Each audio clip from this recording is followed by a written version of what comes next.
Ahan mamakta danga sige lantok sariba entertainment program taram saru yabiriba punamapu taram noksari. Lantok sariba taram masida koi season sariba number 7005 707808 amukahana 7005 707 808 hairiba number asida call tabiyo nga sige lantok sariba entertainment program taram saru yabiyo. Entertainment program asida tonga ba concert na tragana karigumba sarak pamatam da waraubida na ba haizari. Lantok sariba taram asito ay call from wiba sing na nomani ni kalaga taram saru yabiyo live satellite sa biraliba. Tonga ma platform ni panda konseloy na taba amadi miyeng taba pangbigani konseloy na 90.0 Hong Radio, Kusem Radio, Manipur Online Radio. Loyna na visual da ISCOM Home Channel 129 Elite TV, SKTV, GTPL. Loyna na Diamond TV ki YouTube amadi Facebook ta lantok sariba taram entertainment program si saru yaba pangbigani.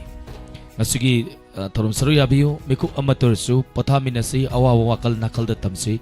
Momon mino kaloy na ngasigi ay faraban na mila sida pun na potami na si ngasigi thoram masida tunga ma platform sing lensin birak liba po na maputaram nog sa bagalunan na olen sa pamamati Omes lukram na kurum zari Facebook live ta live di basing na live share to view YouTube ta live di basing na like amadi reaction na midana thoram saru yabiyo ngasigi thoram masigi ahama kola lokasage akoy gi thoram masida sizna jari number call hang duna thamjari live phaba natragana phabi masigi khwaidagi daw yaba kana oibagi habadu yeminarasi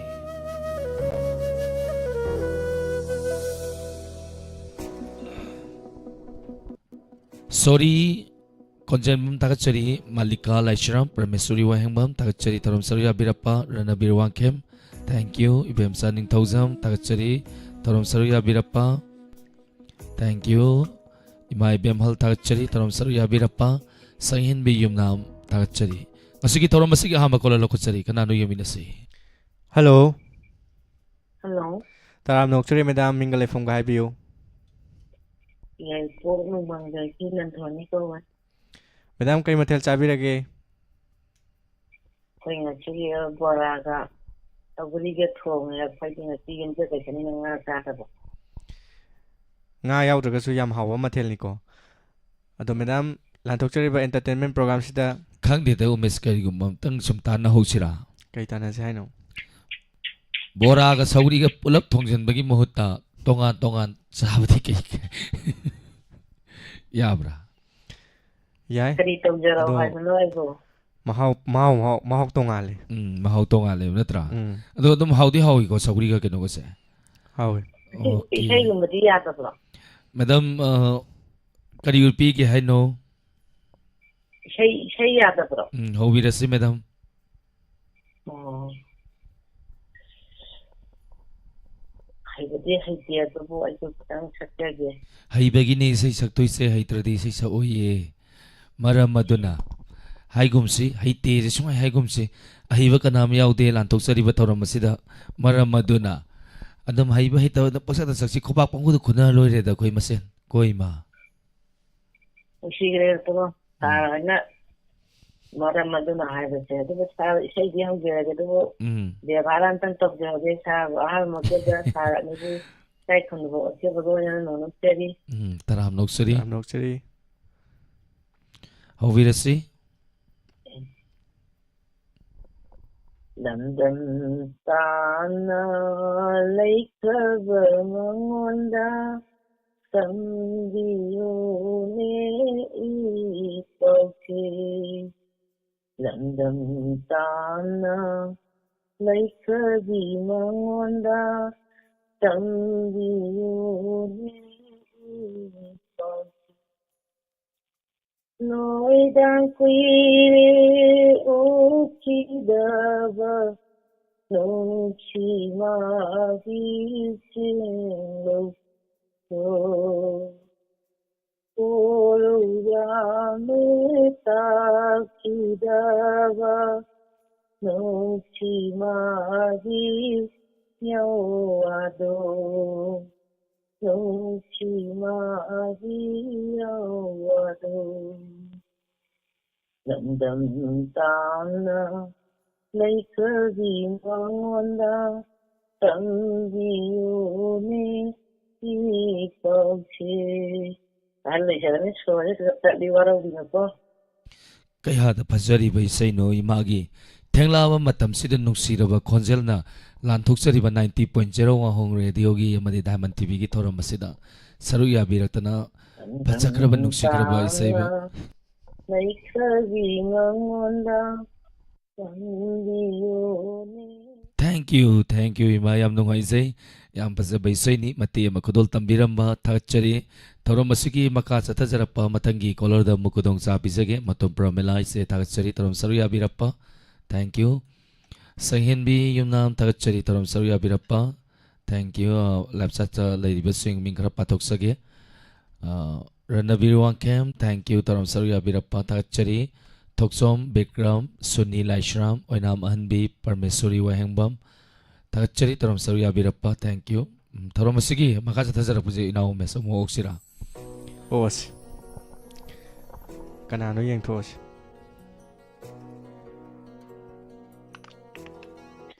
hello hello ꯇꯥꯕꯤꯔꯕ꯭ꯔꯣ hello ꯄꯥꯏꯕꯤꯔꯛꯏꯁꯤꯕꯨ ꯀꯅꯥꯅꯣ ꯃꯤꯡꯒ ꯂꯩꯐꯝꯒ ꯍꯥꯏꯕꯤꯌꯨ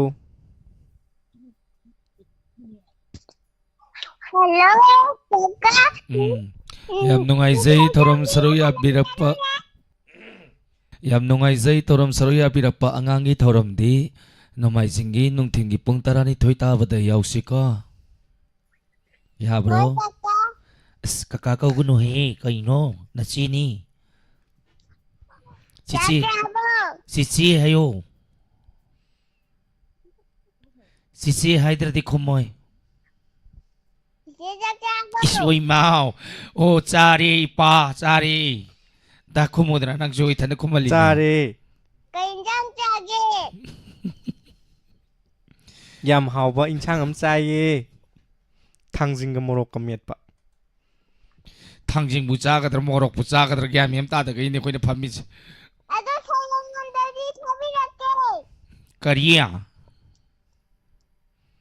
ꯁꯦꯡꯉꯝꯗꯗꯤ ꯊꯥꯕꯤꯔꯛꯀꯦ ꯍꯥꯏꯕ. ꯍꯣꯏ ꯍꯣꯏ ꯑꯗꯣ ꯅꯣꯡꯃꯥꯏꯖꯤꯡ ꯅꯨꯃꯤꯠꯇ ꯑꯃꯨꯛ ꯁꯥꯟꯅꯔꯁꯤꯀꯣ ꯑꯥꯎ. ꯕꯥꯏ ꯕꯥꯏ ꯕꯥꯏ ꯕꯥꯏ ꯕꯥꯏ ꯕꯥꯏ. ꯑꯥꯏ ꯂꯚ ꯌꯨ ꯆꯤꯆꯦ ꯍꯥꯏꯔꯝꯃꯣ I love you too. ꯑꯁ ꯋꯩꯃꯥ ꯅꯪ ꯌꯥꯗꯧꯔꯤꯍꯦ ꯅꯪ ꯁꯦꯝꯊꯣꯛꯇꯧꯔꯤ ꯑꯩꯈꯣꯏ ꯀꯝꯄꯦꯅꯤꯗ ꯊꯝꯃꯒꯦꯀꯣ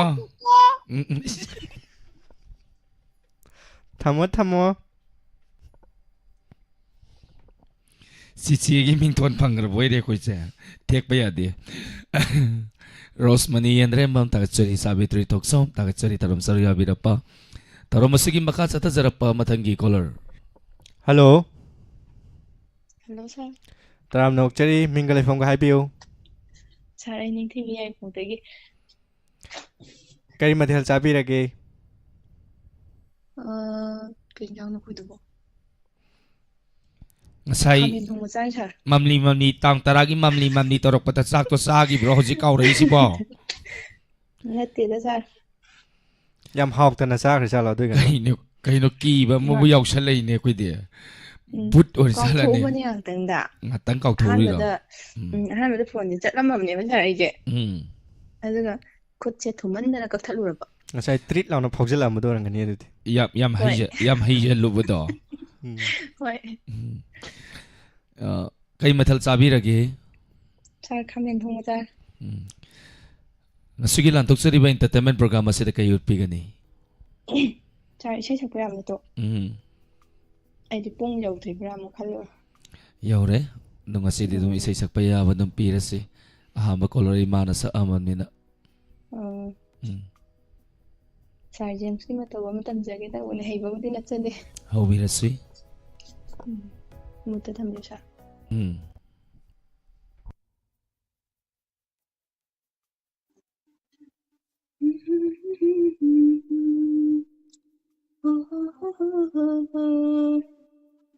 ꯌꯦꯡꯅꯤꯡꯍꯜꯂꯛꯂꯦ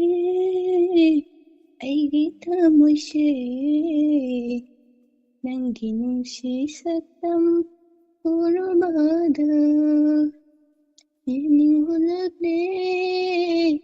ꯑꯩꯒꯤ ꯊꯃꯣꯏꯁꯦ ꯅꯪꯒꯤ ꯅꯨꯡꯁꯤ ꯁꯛꯇꯝ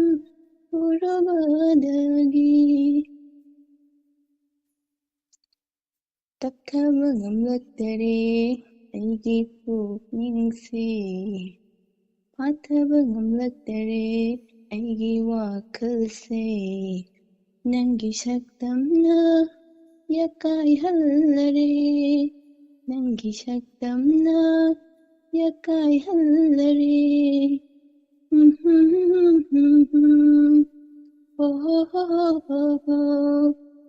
예닝홀라그래 아이기 타무시 난기 농시 삭담 오르바다 강함잡아 눈시바 강할래 낭나 오르바 잉루바다 난기 스맛바 삭담 아이기타 오닝바나 ꯀꯝꯕꯜꯕꯁꯨ ꯍꯩꯔꯛꯂꯦ ꯃꯤꯀꯨꯞ ꯑꯃꯠꯇꯁꯨ ꯀꯥꯎꯕ ꯉꯝꯗꯔꯦ ꯃꯤꯀꯨꯞ ꯑꯃꯠꯇꯁꯨ ꯀꯥꯎꯕ ꯉꯝꯗꯔꯦ ꯅꯪꯕꯨ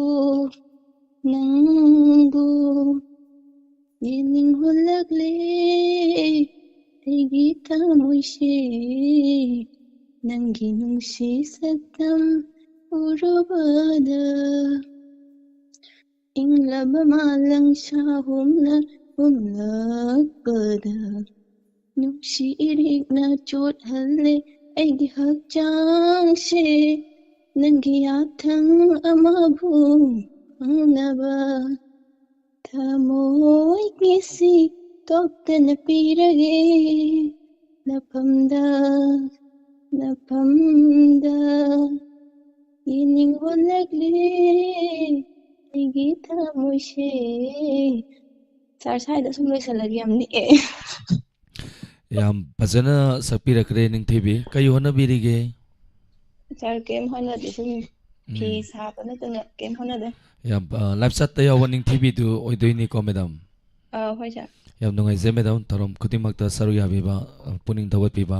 ꯊꯥꯒꯠꯆꯔꯤ ꯏꯁꯩ ꯈꯣꯟꯖꯦꯜ ꯌꯥꯝ ꯐꯖꯩ ꯏꯁꯩ ꯌꯥꯝ ꯐꯖꯅ ꯈꯨꯗꯣꯜ ꯇꯝꯕꯤꯔꯛꯈ꯭ꯔꯦ ꯊꯥꯒꯠꯆꯔꯤ ꯊꯧꯔꯝ ꯁꯔꯨꯛ ꯌꯥꯕꯤꯔꯛꯄ ꯊꯦꯡꯛ ꯌꯨ ꯁꯥꯔ ꯏꯅꯥꯎ ꯃꯦꯠꯆ ꯑꯩꯈꯣꯏꯅ ꯏꯁꯩ ꯑꯃꯈꯛꯇꯪ ꯀꯥꯝꯗ ꯌꯥꯗ꯭ꯔꯦ ꯈꯣꯟꯁꯦ ꯁꯤꯔꯤ ꯉꯁꯤꯁꯦ ꯐꯨꯠꯕꯣꯜ ꯃꯦꯠꯆ ꯑꯃ ꯁꯥꯟꯅꯔꯨꯕ ꯑꯗꯨꯅ ꯈꯣꯟꯁꯦ ꯂꯣꯏꯅ ꯁꯤꯗꯣꯛꯈ꯭ꯔꯦ ꯀꯥꯝꯊꯣꯛꯑꯁꯦ ꯁꯤꯔꯁꯨ ꯁꯤꯅ ꯀꯥꯝꯊꯣꯛꯄ ꯌꯥꯕ꯭ꯔꯥ ꯌꯦꯡꯁꯤ ꯁꯥꯔꯒꯤ ꯏꯁꯩ ꯑꯣꯏꯅ ꯁꯛꯁꯤꯀꯣ ꯀꯣꯂꯔ ꯉꯥꯛꯇꯪ ꯄꯥꯏꯕꯤꯌꯨ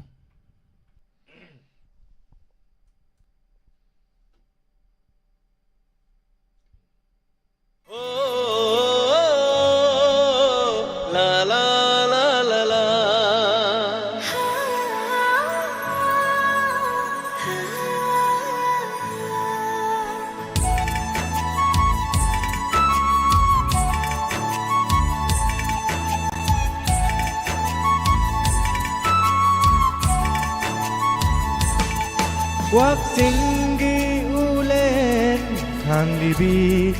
ꯑꯩꯒꯤ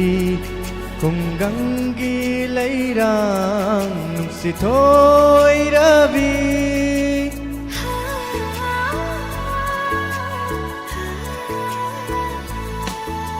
ꯋꯥꯛꯆꯤꯡꯒꯤ ꯎꯂꯦꯟ ꯈꯥꯡꯂꯤꯕꯤ ꯑꯩꯒꯤ ꯈꯨꯡꯒꯪꯒꯤ ꯂꯩꯔꯥꯡ ꯅꯨꯡꯁꯤꯊꯣꯏꯔꯕꯤ ꯌꯦꯡꯂꯨꯔꯦ ꯎꯔꯨꯔꯦ ꯃꯐꯝ ꯈꯨꯗꯤꯡꯗ ꯂꯩꯇꯦ ꯅꯪꯒꯨꯝꯕꯤ ꯆꯝꯖꯔꯕꯤ ꯅꯤꯡꯊꯤꯕꯤ ꯂꯩꯇꯦ ꯅꯪꯒꯨꯝꯕꯤ ꯆꯝꯖꯔꯕꯤ ꯅꯤꯡꯊꯤꯕꯤ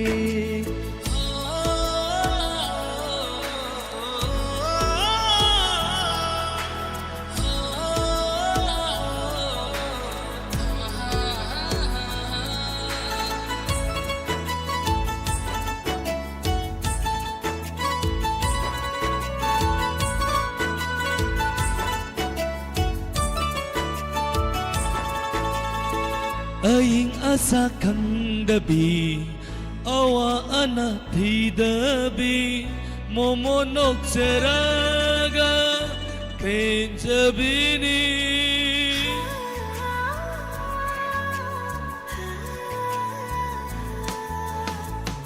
ꯑꯏꯪ ꯑꯁꯥ ꯈꯪꯗꯕꯤ ꯑꯋꯥ ꯑꯅꯥ ꯊꯤꯗꯕꯤ ꯃꯣꯃꯣ ꯅꯣꯛꯆꯔꯒ ꯄꯦꯟꯖꯕꯤꯅꯤ ꯀꯜꯂꯛꯃꯤ ꯍꯧ ꯂꯩꯖꯗꯕꯤ ꯍꯨꯃꯥꯡꯃꯜꯅ ꯍꯤꯡꯖꯕꯤ ꯁꯨꯝꯀꯦ ꯀꯦꯗꯅ ꯅꯤꯡꯊꯤꯖꯕꯤ ꯊꯥꯖꯅ ꯏꯀꯥꯏꯖꯕꯤ ꯌꯦꯡꯂꯨꯔꯦ ꯎꯔꯨꯔꯦ ꯃꯐꯝ ꯈꯨꯗꯤꯡꯗ ꯂꯩꯇꯦ ꯅꯪꯒꯨꯝꯕꯤ ꯆꯝꯖꯔꯕꯤ ꯅꯤꯡꯊꯤꯕꯤ ꯂꯩꯇꯦ ꯅꯪꯒꯨꯝꯕꯤ ꯆꯝꯖꯔꯕꯤ ꯅꯤꯡꯊꯤꯕꯤ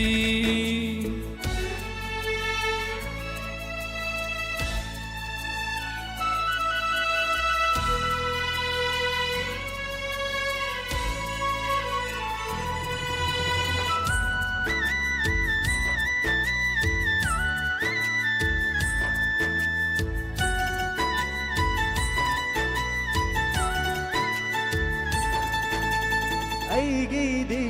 ꯊꯋꯥꯏꯒꯤ ꯊꯋꯥꯏ ꯑꯣꯏꯔꯤꯕꯤ ꯅꯪꯇꯅꯤ ꯑꯩꯒꯤꯗꯤ ꯄꯨꯟꯁꯤꯒꯤ ꯑꯣꯏꯖꯒꯦ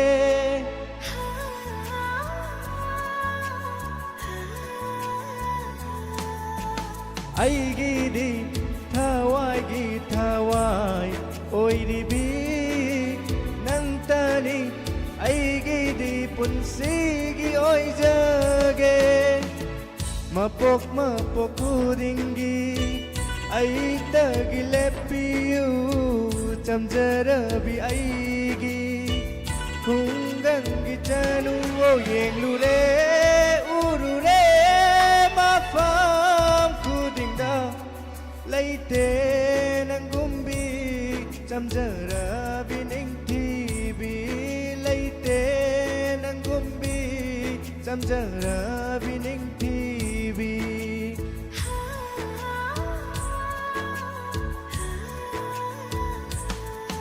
ꯋꯥꯛꯆꯤꯡꯒꯤ ꯎꯂꯦ ꯈꯥꯡꯂꯤꯕꯤ ꯑꯩꯒꯤ ꯈꯨꯡꯒꯪꯒꯤ ꯂꯩꯔꯥ ꯅꯨꯡꯁꯤꯇꯣꯏꯔꯕꯤ ꯌꯦꯡꯂꯨꯔꯦ ꯎꯔꯨꯔꯦ ꯃꯐꯝ ꯈꯨꯗꯤꯡꯗ ꯂꯩꯇꯦ ꯅꯪꯒꯨꯝꯕꯤ ꯆꯝꯖꯔꯕꯤ ꯅꯤꯡꯊꯤꯕꯤ ꯂꯩꯇꯦ ꯅꯪꯒꯨꯝꯕꯤ ꯆꯝꯖꯔꯕꯤ ꯅꯤꯡꯊꯤꯕꯤ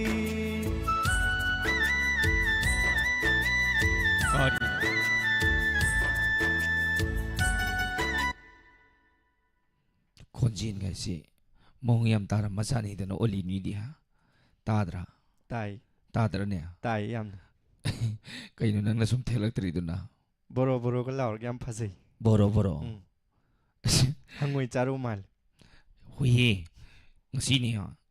ꯑꯁ ꯑꯩ ꯌꯥꯝ ꯋꯥꯔꯦꯗ ꯅꯪ ꯉꯥꯡꯉꯣ ꯉꯁꯥꯏ ꯍꯪꯉꯣꯏ ꯆꯥꯛ ꯆꯥꯅꯕ ꯌꯥꯎꯔꯨꯕ꯭ꯔꯕ ꯑꯗꯨꯗꯤ ꯃꯊꯪꯒꯤ ꯀꯣꯂꯔ ꯄꯥꯏꯈꯠꯂꯒꯦ ꯍꯜꯂꯣ ꯍꯜꯂꯣ ꯇꯔꯥꯝ ꯅꯣꯛꯆꯔꯤ ꯃꯤꯡꯒ ꯂꯩꯐꯝꯒ ꯍꯥꯏꯕꯤꯌꯨ ꯑꯊꯣꯛꯄ ꯃꯋꯥꯡ ꯂꯩꯀꯥꯏꯗꯒꯤ ꯏꯃꯥ ꯔꯥꯅꯤꯅꯦ ꯏꯃꯥ ꯀꯩ ꯃꯊꯦꯜ ꯆꯥꯔꯒꯦ ꯑꯣ ꯍꯪꯒꯥꯝ ꯑꯃ ꯊꯣꯡꯉꯦ ꯊꯥꯡꯖꯤꯡ ꯑꯃ ꯃꯦꯠꯂꯦ ꯃꯣꯔꯣꯛꯅ ꯆꯥꯕ ꯉꯝꯗꯦ ꯆꯥꯛꯁꯨ ꯑꯩꯅ ꯊꯣꯡꯉꯤ ꯃꯣꯔꯣꯛ ꯈꯔ ꯍꯦꯟꯖꯟꯈ꯭ꯔꯕꯣ ꯏꯃꯥ ꯍꯦꯟꯖꯟꯈ꯭ꯔꯦ ꯌꯥꯝ ꯍꯥꯎꯔꯝꯗꯣꯏ ꯃꯥꯜꯂꯦ ꯑꯩ ꯄꯤꯒ ꯑꯣꯔꯣ ꯇꯥꯏ ꯑꯗꯨꯅ ꯍꯥꯎꯕꯅꯤꯗ ꯀꯔꯤꯅꯣ ꯀꯔꯤ ꯆꯥꯕꯗꯅꯣ ꯄꯤ ꯇꯥꯏ ꯍꯥꯏꯁꯦ ꯃꯣꯔꯣꯛ ꯃꯦꯠꯄ ꯃꯣꯔꯣꯛ ꯃꯦꯠꯄ ꯆꯥꯕꯗ ꯀꯩꯗꯧꯕꯒꯤ ꯆꯥꯔꯨꯔꯣꯏꯅꯣ ꯑꯣ ꯏꯆꯥ ꯑꯣꯂꯦꯝ ꯁꯅꯥ ꯍꯣ ꯏꯃꯥ ꯅꯪꯉꯣꯟꯗ ꯅꯨꯡꯁꯤꯇꯣꯟ ꯃꯈꯣꯟ ꯇꯥꯗꯕꯁꯨ ꯅꯨꯡꯉꯥꯏꯇꯤꯌꯦ ꯑꯩꯗꯤ ꯑꯗꯨꯝ ꯂꯩꯅ ꯁꯦꯟꯗꯣꯏ ꯈꯣꯝ ꯆꯠꯂꯨꯕꯅꯤ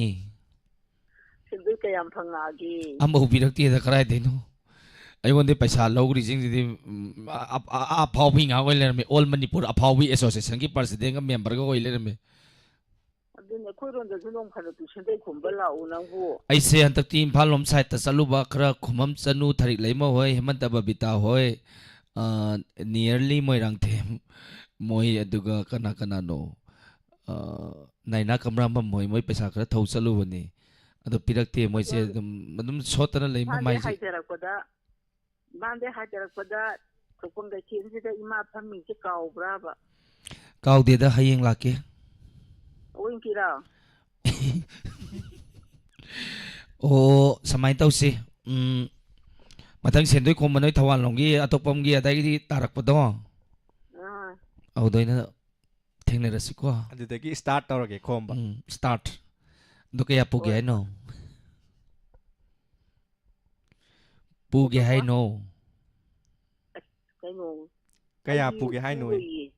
ꯄꯨꯔꯣꯏꯌꯦ ꯅꯉꯣꯟꯗ ꯄꯤꯗꯣꯏꯅꯦ ꯄꯤꯗꯣꯏꯕ ꯑꯥꯎ ꯑꯩꯈꯣꯏꯁꯨꯅꯦ ꯄꯩꯁꯥ ꯊꯥꯡꯇꯣꯛꯅꯕꯒ ꯂꯩꯇ꯭ꯔꯦ ꯃꯦꯀꯞ ꯐꯥꯎ ꯂꯩꯇ꯭ꯔꯦ ꯑꯗꯨꯅꯤ ꯑꯗꯨꯅꯅꯦ ꯑꯁ ꯈꯪꯗꯦꯗ ꯑꯣ ꯐꯔꯦ ꯀꯩ ꯎꯠꯇꯣꯏꯅꯣ ꯏꯁꯩ ꯁꯛꯂꯛꯑꯒꯦ ꯍꯧꯔꯁꯤ ꯏꯇꯥ ꯊꯛꯀꯤ ꯄꯨꯟꯗꯣ ꯄꯔꯦꯡ ꯄꯨꯟꯁꯤꯒꯤ ꯑꯔꯣꯏꯕ ꯈꯨꯗꯣꯟ ꯏꯇꯥ ꯊꯛꯀꯤ ꯄꯨꯟꯗꯣ ꯄꯔꯦꯡ ꯄꯨꯟꯁꯤꯒꯤ ꯑꯔꯣꯏꯕ ꯅꯨꯡꯁꯤ ꯈꯨꯗꯣꯟꯅꯤ ꯆꯝꯂꯕꯤ ꯅꯨꯡꯖꯥꯒꯤ ꯃꯤꯠꯂꯨ ꯄꯤꯔꯥꯡꯅ ꯆꯥꯝꯂꯕ ꯂꯩꯔꯥꯡꯅꯤ ꯂꯧꯕꯤꯌꯨ ꯇꯔꯥꯝꯅ ꯏꯇꯥ ꯊꯛꯀꯤ ꯄꯨꯟꯗꯣ ꯄꯔꯦꯡ ꯃꯤꯠꯂꯕ ꯑꯍꯤꯡꯒꯤ ꯃꯦꯡꯂꯕ ꯊꯥꯕꯜꯗ ꯑꯩꯒꯤ ꯁꯝꯖꯤꯗ ꯅꯪꯅ ꯊꯤꯜꯂꯝꯕ ꯑꯩꯒꯤ ꯊꯋꯥꯏꯅꯤ ꯈꯟꯅ ꯊꯝꯖꯕ ꯂꯩꯔꯥꯡꯗꯣ ꯀꯩꯗꯅꯣ ꯃꯐꯝ ꯈꯪꯗꯔꯦ ꯅꯪꯒꯤ ꯊꯋꯥꯏꯅ ꯑꯣꯜꯂꯕ ꯂꯩꯔꯥꯡꯂ ꯂꯩꯔꯥꯡꯂ ꯏꯇꯥ ꯊꯛꯀꯤ ꯄꯨꯟꯗꯣ ꯄꯔꯦꯡ ꯅꯍꯥꯛ ꯌꯥꯎꯗ꯭ꯔꯕ ꯑꯩꯒꯤ ꯄꯨꯟꯁꯤꯗ ꯊꯥꯕꯤ ꯁꯥꯅꯧꯒꯤ ꯅꯨꯡꯁꯤ ꯈꯨꯗꯣꯟꯗꯣ ꯂꯣꯟꯅ ꯌꯦꯡꯖꯕ ꯅꯨꯡꯁꯤ ꯃꯤꯠꯌꯦꯡꯗꯣ ꯑꯔꯦꯝꯕꯅꯤ ꯄꯨꯝꯅꯃꯛ ꯌꯦꯡꯅꯕꯅꯤ ꯈꯜꯂꯒꯦ ꯅꯪꯒꯤ ꯑꯩꯒꯤ ꯋꯥꯁꯛꯇꯣ ꯉꯥꯛꯂꯒꯦ ꯉꯥꯛꯂꯒꯦ ꯏꯇꯥ ꯊꯛꯀꯤ ꯄꯨꯟꯗꯣ ꯄꯔꯦꯡ ꯄꯨꯟꯁꯤꯒꯤ ꯑꯔꯣꯏꯕ ꯅꯨꯡꯁꯤ ꯈꯨꯗꯣꯟꯅꯤ ꯆꯝꯂꯕꯤ ꯅꯨꯡꯖꯥꯒꯤ ꯃꯤꯠꯂꯨ ꯏꯔꯥꯅ ꯆꯥꯝꯂꯕ ꯂꯩꯔꯥꯡꯅꯤ ꯂꯧꯕꯤꯌꯨ ꯇꯔꯥꯝꯅ ꯏꯆꯥ ꯑꯣꯂꯦꯟ ꯁꯅꯥꯏ ꯁ꯭ꯋꯥꯏ ꯂꯣꯏꯁꯜꯂꯦ ꯊꯥꯒꯠꯆꯔꯤ ꯏꯃꯥꯒꯤ ꯈꯣꯟꯖꯦꯜ ꯌꯥꯝ ꯐꯖꯩ ꯏꯁꯩꯁꯨ ꯌꯥꯝ ꯏꯃꯥ ꯊꯥꯏꯅ ꯏꯁꯩꯒ ꯌꯥꯝ ꯉꯪꯕꯤꯔꯛꯄ꯭ꯔꯣ ꯑꯁ ꯏꯁꯩꯒꯤ ꯏꯕꯨꯡꯉꯣ ꯁꯨꯡꯁꯛ ꯁꯛꯂꯛꯇꯦ ꯑꯩꯁꯦ ꯑꯗꯣ ꯁꯨꯝ ꯅꯣꯏꯒꯤ ꯁꯤ ꯊꯧꯔꯝꯁꯦ ꯍꯧꯔꯛꯄꯗꯒꯤꯅ ꯑꯩꯁꯦ ꯏꯁꯩꯁꯦ ꯈꯔ ꯁꯨꯝ ꯉꯪꯕ ꯇꯝꯃꯦꯕꯀꯣ ꯑꯗꯣ ꯑꯩꯈꯣꯏ ꯏꯆꯦ ꯑꯃꯅ ꯅꯍꯥꯟ ꯕꯖꯥꯔꯗ ꯊꯦꯡꯅꯕꯗ ꯍꯥꯏꯔꯛꯏꯅꯦ ꯀꯩꯅꯣ ꯔꯥꯅꯤ ꯅꯪꯗꯤ ꯑꯉꯥꯡ ꯑꯣꯏꯔꯤꯉꯩꯗꯁꯨ ꯅꯣꯡꯇ ꯏꯁꯩ ꯉꯪꯕ ꯇꯥꯗꯦ ꯑꯗꯨꯒ ꯃꯣꯂꯤ ꯃꯇꯧ ꯏꯃꯥꯟ ꯃꯥꯟꯗꯅ ꯁꯛꯂꯛꯏꯗꯨꯕꯣ ꯍꯥꯏꯌꯦ ꯀꯔꯤꯅꯣ ꯇꯝꯃꯤ ꯍꯥꯏꯔꯝꯃꯦꯅ ꯃꯥꯅꯦ ꯌꯥꯝ ꯍꯩꯔꯦ ꯍꯧꯖꯤꯛꯇꯤ ꯏꯃꯥ ꯏꯁꯩ ꯇꯥꯕ ꯌꯥꯝ ꯐꯖꯅ ꯏꯃꯥꯒꯤ ꯈꯣꯟꯖꯦꯜꯁꯨ ꯌꯥꯝꯅ ꯐꯖꯩ ꯑꯗꯨꯒ ꯏꯃꯥꯅ ꯏꯁꯩ ꯁꯛꯂꯛꯄ ꯃꯇꯝꯗ ꯌꯨꯝꯗꯨꯗ ꯀꯅꯥ ꯀꯅꯥ ꯂꯩꯒꯦ ꯑꯁ ꯂꯣꯏ ꯂꯩ ꯏꯆꯥꯁꯨ ꯂꯩ ꯏꯃꯧꯁꯨ ꯂꯩꯗ ꯑꯗꯒꯤ ꯏꯁꯨ ꯅꯨꯄꯥꯁꯨ ꯑꯩꯈꯣꯏ ꯕꯕꯥꯁꯨ ꯃꯥꯏꯗꯤ ꯚꯤꯗꯤꯑꯣ ꯑꯃ ꯇꯥꯔꯤ ꯌꯥꯝ ꯅꯨꯡꯉꯥꯏꯖꯩ ꯁꯞꯄꯣꯔꯠ ꯇꯧꯕꯤꯕ ꯌꯥꯝ ꯐꯖꯅꯁꯨ ꯏꯁꯩ ꯑꯃ ꯈꯨꯗꯣꯜ ꯇꯝꯕꯤꯔꯝꯃꯦ ꯊꯥꯒꯠꯆꯔꯤ ꯂꯥꯛꯇ꯭ꯔꯗꯤꯅꯦ ꯑꯩ ꯂꯥꯛꯈꯤꯅꯤꯀꯣ ꯂꯥꯛꯎ ꯁꯦꯟꯗꯣꯏꯗꯣ ꯁꯠ ꯄꯤꯔꯛꯎ ꯀꯣ ꯃꯦꯀꯞ ꯂꯩꯇ꯭ꯔꯦ ꯄꯤꯒꯦ ꯃꯦꯀꯞ ꯂꯩꯇ꯭ꯔꯗꯤꯅꯦ ꯈꯪꯅꯤꯗꯣ ꯅꯣꯏ ꯍꯧꯖꯤꯛ ꯊꯣꯛꯂꯛꯄꯗ ꯂꯩꯌꯨ ꯈꯪꯒꯦꯔꯣ ꯈꯪꯉꯣꯏ ꯑꯗꯨ ꯈꯪꯅꯤꯡꯗ꯭ꯔꯗꯤꯅꯦ ꯃꯦꯀꯞꯇꯣ ꯈꯪꯉꯤꯗꯅ ꯑꯧ ꯂꯩꯊꯣꯛꯑ ꯂꯣꯏꯔꯦꯗꯅ ꯊꯦꯡꯛ ꯌꯨ ꯃꯦꯗꯥꯝ ꯊꯧꯔꯝ ꯁꯔꯨ ꯌꯥꯕꯤꯔꯛꯄ ꯊꯥꯒꯠꯆꯔꯤ ꯃꯆꯥ ꯆꯅꯨ ꯊꯥꯒꯠꯆꯔꯤ ꯖꯣꯂꯤ ꯁꯍꯥ ꯀꯨꯃꯝ ꯆꯅꯨ ꯊꯥꯔꯤꯛ ꯂꯩꯃ ꯔꯣꯃꯤꯇꯥ ꯀꯩꯁꯥꯝꯅ ꯍꯥꯏꯔꯤꯁꯤ ꯑꯣꯂꯤꯅꯤꯁꯤ ꯃꯧ ꯐꯠꯇꯕꯤ ꯃꯥꯜꯂꯤ ꯃꯧ ꯐꯠꯇ꯭ꯔꯤꯛ ꯐꯕꯤꯅꯤ ꯑꯩꯈꯣꯏꯗꯤ ꯀꯔꯝꯕ ꯑꯦꯡꯒꯜꯗꯒꯤ ꯐꯠꯇꯕꯤ ꯃꯥꯜꯂꯤꯅꯣ ꯈꯪꯗꯦꯅꯦ ꯀꯔꯝꯕ ꯑꯦꯡꯒꯜꯗ ꯂꯋꯥꯏꯁꯤꯗꯔ ꯅꯠꯇ꯭ꯔꯒꯅ ꯀꯗꯥꯏꯗꯅꯣ ꯀꯗꯥꯏꯗꯅꯣ ꯃꯣꯏꯅ ꯃꯥꯜꯂꯤꯁꯦ ꯑꯦꯡꯒꯜ ꯀꯔꯝꯕ ꯑꯦꯡꯒꯜꯅꯣ ꯑꯝꯇꯪ ꯊꯤꯗꯣꯛꯑꯣ ꯑꯦꯡꯒꯜ ꯀꯌꯥꯗꯅꯣ ꯑꯝꯇ ꯍꯥꯏꯕꯤꯔꯛꯑꯣ ꯅꯠꯇ꯭ꯔꯒꯗꯤ ꯑꯩꯈꯣꯏ ꯌꯥꯕ ꯁꯨꯡꯉꯝ ꯉꯝꯖꯔꯣꯏ ꯃꯔꯝ ꯑꯗꯨꯅ ꯑꯗꯨ ꯁꯨꯃꯥꯏꯅ ꯇꯧꯔꯁꯤꯅꯦ ꯑꯩꯈꯣꯏꯅꯤꯁꯨ ꯋꯥꯔꯤ ꯑꯃꯨꯛ ꯁꯥꯟꯅꯁꯤꯀꯣ ꯑꯗꯣ ꯑꯩ ꯋꯥꯔꯤ ꯑꯃ ꯂꯤꯒꯦ ꯀꯔꯤ ꯋꯥꯔꯤꯅꯣ ꯀꯣꯂꯔꯁꯤ ꯉꯥꯛꯇꯪ ꯄꯥꯏꯍꯟꯁꯤꯀꯣ ꯄꯥꯏꯍꯜꯂꯁꯤ ꯂꯐꯣꯏ ꯁꯥꯒꯦ ꯂꯐꯣꯏ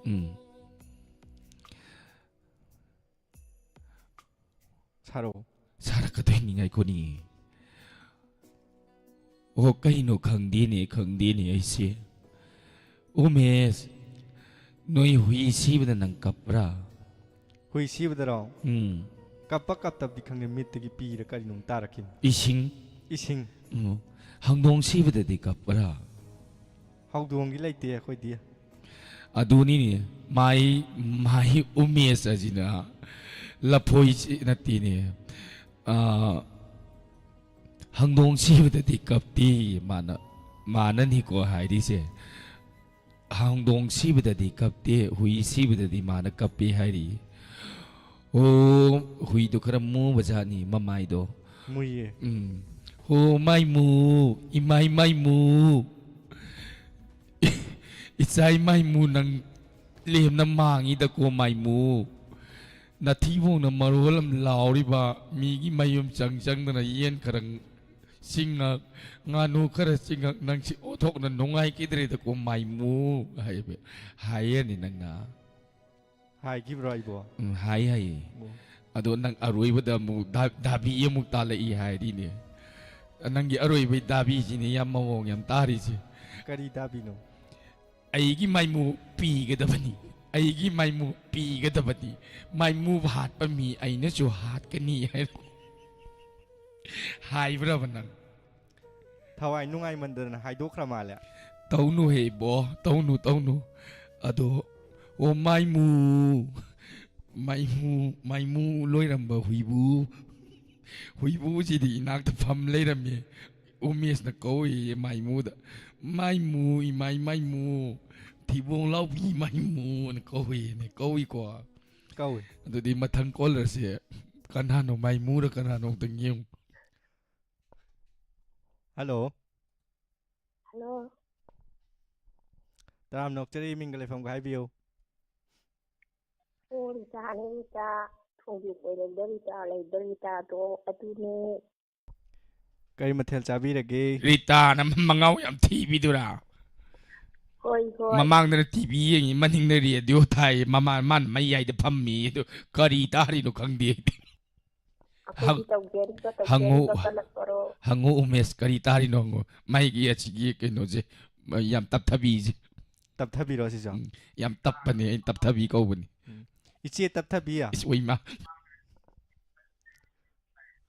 ꯍꯣꯏ ꯏꯆꯦ ꯇꯞꯊꯕꯤ ꯇꯥꯕꯤꯕ꯭ꯔꯣ ꯇꯥꯖꯔꯦ ꯇꯤꯚꯤꯗꯩ ꯑꯃꯨꯛ ꯇꯥꯔ ꯈꯣꯝꯃꯦ ꯇꯧꯔꯤꯁꯤ ꯑꯃꯨꯛꯅꯦ ꯑꯩꯅꯦ ꯄꯨꯟꯅ ꯌꯦꯡꯒꯦ ꯍꯥꯏꯔꯗꯤꯅꯦ ꯏꯆꯦ ꯀꯩꯅꯣꯝ ꯍꯥꯏꯔꯧꯔꯥ ꯁꯤꯗꯅꯦ ꯑꯩꯅ ꯏꯁꯩ ꯑꯃ ꯁꯛꯅꯤꯡꯉꯤꯁꯦ ꯍꯤꯟꯖꯥꯡꯁꯤꯗꯤ ꯉꯥ ꯊꯣꯡꯕ ꯏꯔꯣꯝꯕ ꯆꯝꯐꯨꯠ ꯃꯌꯥꯝ ꯆꯥꯖꯔꯦꯕꯀꯣ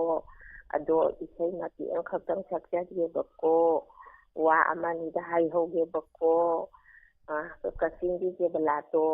ꯗꯦꯕꯂꯇꯥꯗꯣ ꯑꯩꯒ ꯌꯥꯝꯅ ꯅꯨꯡꯁꯤꯅꯕꯅꯦꯕꯀꯣ ꯄꯥꯎ ꯐꯥꯎꯅꯈꯤꯗ꯭ꯔꯦ ꯏꯁꯩ ꯑꯗꯨꯝ ꯁꯛꯇꯣꯛꯀꯦ ꯁꯛꯇꯣꯛꯎ ꯑꯩꯒꯤ ꯄꯨꯟꯁꯤ ꯅꯪꯒ ꯀꯔꯤ ꯊꯣꯛꯅꯩ ꯑꯩꯒ ꯍꯣꯡꯗꯣꯛꯀꯦ ꯉꯝꯗꯦ ꯎꯕ ꯋꯥꯔꯦ ꯑꯩꯒꯤ ꯄꯨꯟꯁꯤ ꯅꯪꯒ ꯀꯔꯤ ꯊꯣꯛꯅꯩ ꯑꯩꯒ ꯍꯣꯡꯗꯣꯛꯀꯦ ꯉꯝꯗꯦ ꯎꯕ ꯋꯥꯔꯦ ꯑꯉꯥꯎꯕ ꯅꯣꯂꯩꯅ ꯍꯣꯡꯗꯣꯛꯀꯦ ꯉꯥꯍꯨꯝ ꯑꯉꯥꯎꯕ ꯅꯣꯂꯩꯅ ꯍꯣꯡꯗꯣꯛꯀꯦ ꯉꯥꯍꯨꯝ ꯆꯠꯂꯨ ꯑꯩꯗꯤ ꯑꯁꯨꯝ ꯆꯠꯂꯨ ꯑꯩꯒꯤ ꯄꯨꯟꯁꯤ ꯅꯪꯒ ꯀꯔꯤ ꯊꯣꯛꯅꯩ ꯑꯩꯒ ꯍꯣꯡꯗꯣꯛꯀꯦ ꯉꯝꯗꯦ ꯎꯕ ꯋꯥꯔꯦ Pujayare Malan Tauri I have to Tawai Sadly I see a sun sadly I see Punchi Nanga Kay no ni.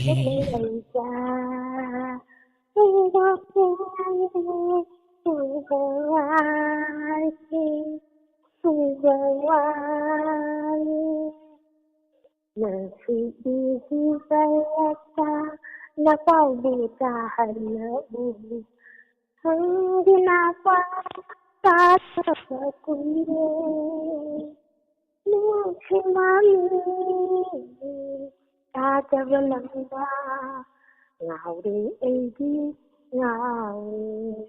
em đi cùng chi năng ra cái đi thuốc lấy em ra Thamoy ga si loy na kai de da. Thamoy pu ba ngam da bu di kay do bay no pu da kay do wa charu ni kay karay dum lang thok mo ya dra. Nang thok kidong. Lang thok ki dong ni natra ne. Mani. Andu ni. Ya phajana salak tri ma tap thabi je. Man. Ya phajana salak pa ni ma tap thabi ai jin. Khara ngango he than na ngango khonaw chinang maro na ba ne. Adu khara ngango kay no. Ngangi. Isay salo. Isay. Morning do na mu ba na ti khoy mu wi mu ba ni salo. Aina muning na mu ba nati khoi mu oi bay mu bani. Aina ngang da ngang ba nati ngang da ya day ngang bani. Ngang da ya ngang ira. Khoi mu gi sai do Mandila di. Where is Mandila? Mandila payo. Rhythm trang trang trang basop sa lagi to. Ko Muning do na mu banati khoi mu oi bay mu bani. Muning do na mu banati khoi mu oi bay mu bani. Sige sentence. Lapoy na salak patar di ka bay salak ni kambra. Muning do na mu bay nati khoi mu oi bay mu bani. Khoi mu oi bay mu bani. Samay salak ka daw. Sinaw jik ito yan pay. Nanggi di Aina di ba isa-isa kaniya ya adugi to na tro nang sayda anan na pati ya saksi hore loy rakpat kana di do mathang ko la se kana ta pai khalo. Hello. Hello. Hello taram nok chari sir mingal from ga haibiu. Ai lerong ken pitra dagi haman kauje sa. Kay mathel chabi rake sir. Ngasi di sa hawai kang moina chajare sa. Sir thoram se radio da tabi ro na traga YouTube te yengbi ro. Radio da tajai sa. Lantok chari ba entertainment program sida kari utpe gani sir. Sa ai di isai matiam da sum sakse ge. Sum saklak toy ba. Oh. Sakpi ro sir isai hobi ro. Oh sakse ge sa. Manglanda u kiba Murti nikhanduna Marilaina darabara Nungsi satam se Nungsiru batamoise Papuina aniki Maraksi dahairam Nungsi koranang Nung sirubat hamoise papuina anigi maraksida hayramu nung sikura nanggu manglada ukiba murti nikhanduna marilaina darabara nung sisatam se Tatnabi na oy halli nungsiba se pa nungsiba na hayraran tatnabi se minamban kaina daw balay dadi nauri ngay punsida Nungsida batam lage nung si binanggo ꯃꯪꯂꯥꯟꯗ ꯎꯈꯤꯕ ꯃꯨꯔꯇꯤꯅꯤ ꯈꯟꯗꯨꯅ ꯃꯔꯤ ꯂꯩꯅꯗꯔꯕꯔꯥ ꯅꯨꯡꯁꯤ ꯁꯛꯇꯝꯁꯦ ꯇꯅꯧꯔꯕꯤ ꯀꯨꯟꯗꯣ ꯄꯔꯦꯡ ꯉꯛꯁꯝꯗꯨꯗ ꯄꯣꯛꯆꯕꯗ ꯀꯥꯏꯔꯗꯔ ꯃꯇꯝꯁꯤꯒꯤ ꯅꯨꯡꯁꯤꯕꯅꯤ ꯑꯩꯍꯥꯛꯇꯒꯤ ꯋꯥꯔꯤꯗꯤ ꯊꯝꯕꯤꯔꯝꯂꯦ ꯄꯟꯊꯧ ꯁꯨꯃꯥꯡꯗ ꯌꯥꯏꯐꯕ ꯄꯤꯔꯥꯡꯁꯤꯗꯤ ꯄꯨꯕꯤꯈꯣ ꯗꯣꯂꯥꯏ ꯊꯛꯇꯨꯗ ꯃꯪꯂꯥꯟꯗ ꯎꯈꯤꯕ ꯃꯨꯔꯇꯤꯅꯤ ꯈꯟꯗꯨꯅ ꯃꯔꯤ ꯂꯩꯅꯗꯔꯕꯔꯥ ꯅꯨꯡꯁꯤꯈꯧꯔ ꯅꯪꯕꯨ ꯅꯨꯡꯁꯤꯔꯨꯕ ꯊꯃꯣꯏꯁꯦ ꯄꯥꯞꯄꯨꯏꯅ ꯑꯅꯤꯒꯤ ꯃꯔꯛꯁꯤꯗ ꯍꯥꯏꯔꯝꯃꯨ ꯅꯨꯡꯁꯤꯈꯧꯔ ꯅꯪꯕꯨ ꯃꯪꯂꯥꯟꯗ ꯎꯈꯤꯕ ꯃꯨꯔꯇꯤꯅꯤ ꯈꯟꯗꯨꯅ ꯌꯥꯝ ꯐꯖꯅ ꯈꯨꯗꯣꯜ ꯇꯝꯕꯤꯔꯛꯈ꯭ꯔꯦ ꯑꯣꯖꯥꯒꯤ ꯏꯁꯩ ꯍꯥꯏꯅꯤꯡꯉꯥꯏ ꯂꯩꯇꯅ ꯊꯥꯒꯠꯆꯔꯤ ꯌꯥꯝ ꯐꯖꯕ ꯏꯁꯩꯅꯤ ꯑꯣꯖꯥꯅ ꯁꯛꯄꯤꯔꯝꯃꯤꯕ ꯏꯁꯩ ꯊꯥꯒꯠꯆꯔꯤ ꯑꯣꯖꯥ ꯊꯧꯔꯝ ꯁꯔꯨꯛ ꯌꯥꯕꯤꯔꯛꯄ ꯊꯦꯡꯛ ꯌꯨ ꯊꯧꯔꯝ ꯑꯁꯤꯒꯤ ꯃꯈꯥ ꯆꯠꯊꯖꯔꯛꯄ ꯃꯊꯪꯒꯤ ꯀꯣꯂꯔ ꯂꯧꯈꯠꯆꯒꯦꯀꯣ ꯂꯧꯈꯠꯄꯤꯔꯣ ꯍꯜꯂꯣ ꯍꯜꯂꯣ ꯌꯥꯝ ꯐꯥꯎ ꯀꯤꯗ꯭ꯔꯣ ꯃꯥꯜꯂꯤ ꯌꯥꯝ ꯐꯥꯎ ꯃꯥꯜꯂꯤ ꯍꯜꯂꯣ ꯍꯜꯂꯣ ꯇꯥꯏ ꯀꯅꯥꯅꯣ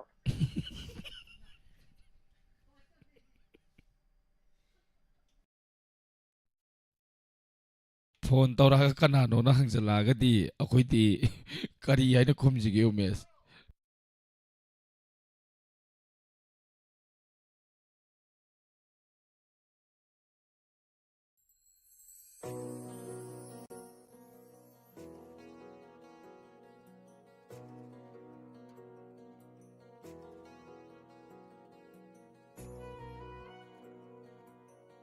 ꯍꯜꯂꯣ ꯍꯜꯂꯣ ꯇꯥꯏꯌꯦ ꯇꯥꯏꯌꯦ ꯃꯃꯤꯡ ꯂꯩꯐꯝ ꯑꯃꯨꯛꯇꯪ ꯇꯥꯛꯄꯤꯌꯨ ꯑꯩꯒꯤ ꯏꯃꯤꯡꯗꯤ ꯂꯥꯡꯃꯩꯗꯣꯡ ꯃꯅꯤꯡ ꯑꯋꯥꯡ ꯂꯩꯀꯥꯏ ꯃꯅꯤꯄꯨꯔ ꯂꯩꯈꯥꯏꯕꯤꯗꯣ ꯃꯅꯤꯄꯨꯔ ꯂꯩꯈꯥꯏꯕꯤ ꯅꯃꯤꯡꯂꯣ ꯃꯅꯤꯄꯨꯔ ꯂꯥꯡꯃꯩꯗꯣꯡ ꯃꯅꯤꯡ ꯑꯋꯥꯡ ꯂꯩꯀꯥꯏ ꯃꯅꯤꯄꯨꯔ ꯂꯩꯈꯥꯏꯕꯤ ꯏꯁꯩ ꯍꯧꯔꯒꯦ ꯉꯥꯏꯈꯣ ꯏꯁꯩ ꯌꯥꯝ ꯁꯛꯅꯤꯡꯕ꯭ꯔꯣ ꯀꯔꯤꯅꯣ ꯉꯥꯏꯈꯣꯅꯤꯌꯦ ꯃꯅꯤꯄꯨꯔ ꯂꯩꯈꯥꯏꯕꯤꯑꯕ ꯌꯥꯝ ꯂꯩꯈꯥꯏꯕꯤꯗꯣ ꯌꯥꯝ ꯐꯥꯎꯔꯝꯗꯧ ꯃꯥꯟꯗ꯭ꯔꯣ ꯁꯤ ꯅꯨꯄꯤꯁꯦ ꯑꯩ ꯈꯟꯅꯒꯦ ꯌꯦꯡꯉꯨꯀꯣ ꯉꯥꯏꯈꯣ ꯏꯕꯦꯝꯃꯨ ꯍꯥꯏꯕ ꯅꯠꯇ꯭ꯔꯣ ꯉꯁꯥꯏꯗꯣ ꯏꯕꯦꯝꯃꯨ ꯍꯥꯏꯕ꯭ꯔꯣ ꯍꯣꯏꯌꯦ ꯍꯣꯏꯌꯦ ꯍꯣꯏꯌꯦ ꯏꯕꯦꯝꯃꯨ ꯑꯥꯎ ꯅꯪꯅ ꯄꯨꯈꯤꯕ ꯂꯨꯄꯥ 200ꯗꯨ ꯀꯩ ꯅꯨꯃꯤꯠꯇ ꯁꯤꯡꯉꯛꯀꯦ ꯍꯥꯏꯔꯤꯅꯣ ꯅꯣꯡꯃꯩꯒꯤ ꯁꯨꯡꯉꯩꯗ ꯁꯤꯡꯗꯣꯏꯅꯦ ꯇꯥꯡ 10ꯒꯤ ꯃꯝꯂꯤꯕ ꯁꯨꯡꯉꯩꯗ ꯑꯗꯣ ꯅꯪ ꯌꯥꯝ ꯄꯥꯝꯃꯕ꯭ꯔꯣ ꯑꯩ ꯌꯥꯝ ꯄꯥꯝꯃꯦ ꯎꯃꯦꯁꯁꯨ ꯄꯥꯝꯃꯦ ꯄꯥꯝꯃꯦ ꯍꯥꯏꯕ ꯄꯥꯝꯃꯦ ꯍꯧꯖꯤꯛ ꯍꯦꯛꯇ ꯁꯤꯡꯍꯜꯂꯒꯦ ꯑꯗꯨꯗꯤ ꯐꯔꯦ ꯑꯗꯨ ꯃꯩ ꯍꯥꯏꯌꯨꯗꯅ ꯀꯨꯏꯅ ꯄꯨꯅꯨ ꯅꯪ ꯈꯪꯗ꯭ꯔꯤ ꯃꯥꯅꯦ ꯗꯥꯏꯃꯟ ꯇꯤꯚꯤꯒꯤ ꯃꯤꯁ ꯑꯣꯂꯤꯅꯤ ꯃꯁꯝ ꯌꯥꯝ ꯐꯣꯏꯒꯟꯕꯤ ꯅꯨꯄꯤ ꯑꯃ ꯂꯩꯕꯅꯤ ꯑꯗꯨ ꯑꯣꯂꯤꯅꯤ ꯃꯊꯟꯗ ꯂꯥꯛꯑꯣꯏ ꯍꯟꯗꯛꯇꯤ ꯃꯣꯟꯁꯅꯥꯁꯨ ꯌꯥꯎꯔꯛꯀꯅꯤꯅ ꯍꯥꯏꯌꯦꯕꯀꯣ ꯑꯗꯨꯅ ꯏꯕꯦꯝꯃꯨ ꯅꯪ ꯆꯦꯛꯁꯤꯜꯂꯨꯍꯦ ꯑꯗꯨꯅ ꯃꯅꯤꯄꯨꯔ ꯂꯩꯈꯥꯏꯕꯤꯌꯨ ꯁꯣꯏꯗ꯭ꯔꯁꯤꯀꯣ ꯅꯪꯁꯤ ꯌꯥꯝ ꯐꯥꯎꯔꯝꯗꯧ ꯃꯥꯜꯂꯤ ꯃꯅꯤꯄꯨꯔꯒꯥꯏꯁꯤ ꯀꯣꯏꯂꯩ ꯂꯩꯔꯕ꯭ꯔꯥ ꯈꯪꯗꯦꯗ ꯃꯅꯤꯄꯨꯔ ꯂꯩꯈꯥꯏꯕꯤꯒꯥꯏꯁꯤꯗꯅ ꯍꯟꯗꯛ ꯑꯩꯈꯣꯏ ꯂꯥꯛꯄꯗꯗꯤꯅꯦ ꯂꯩꯈꯥꯏꯕꯅꯒ ꯌꯥꯒꯗꯕ ꯅꯠꯇꯦ ꯀꯨꯀꯤ ꯂꯦꯟ ꯑꯣꯏꯅ ꯂꯩꯍꯟꯗꯣꯔꯤꯅꯤ ꯃꯅꯤꯄꯨꯔ ꯂꯦꯟ ꯂꯩꯕꯗꯤ ꯌꯥꯔꯣꯏ ꯀꯨꯀꯤ ꯂꯦꯟ ꯏꯔꯨꯖꯗꯕ ꯃꯌꯥꯝꯗꯣ ꯂꯩꯌꯨꯀꯣ ꯍꯣꯏ ꯑꯗꯨ ꯏꯁꯩ ꯁꯛꯇꯣꯏꯔꯣ ꯏꯁꯩ ꯁꯛꯑꯒꯦ ꯁꯛ ꯍꯣ ꯅꯤꯁꯥ ꯀꯧꯕ ꯉꯝꯗꯕ ꯅꯤꯁꯥ ꯌꯨ ꯊꯛꯇꯕ ꯃꯤꯅ ꯌꯨꯒꯤ ꯃꯍꯥꯎ ꯈꯪꯗꯦ ꯇꯂꯞ ꯆꯥꯗꯕ ꯃꯤꯅ ꯇꯂꯞꯀꯤ ꯃꯍꯥꯎ ꯈꯪꯗꯦ ꯍꯣ ꯅꯤꯁꯥ ꯀꯧꯕ ꯉꯝꯗꯕ ꯅꯤꯁꯥ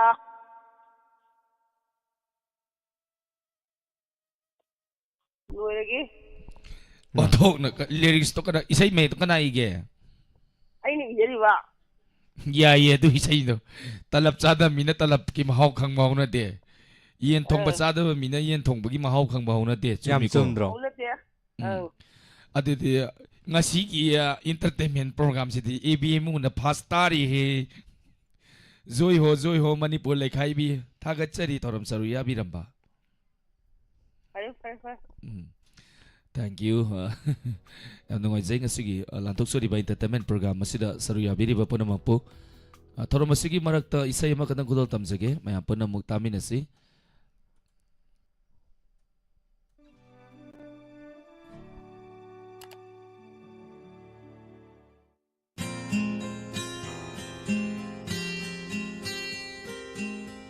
Kuire ko mapau ta kidaba. Kuire. Yam kuire. Aduti dedicate tawro saksang ko. Saksal.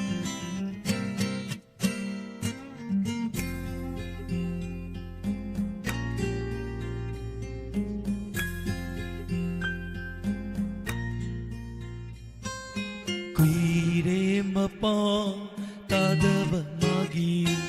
si thaki pakum di pangde.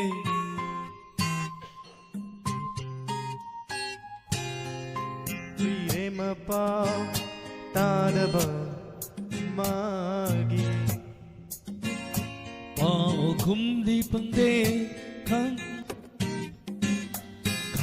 pham khangre miram sida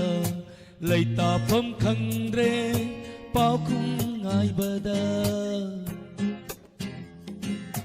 Kuire mapau tadaba magi.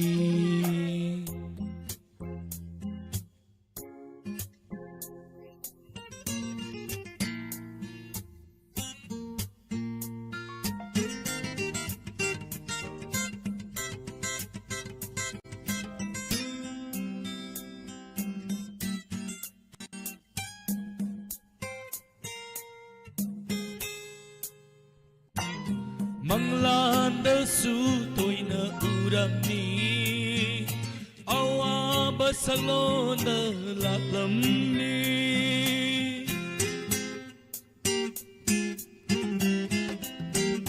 karibu toklaga bachingna zai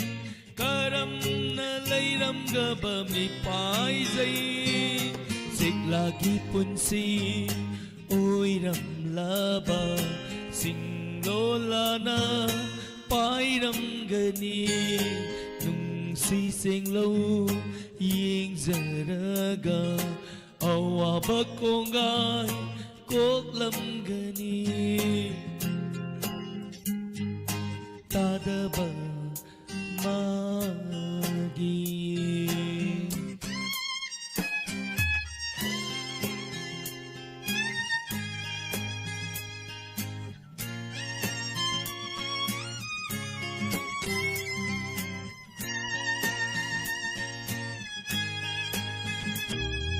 Laklo gaba ng bunong siwi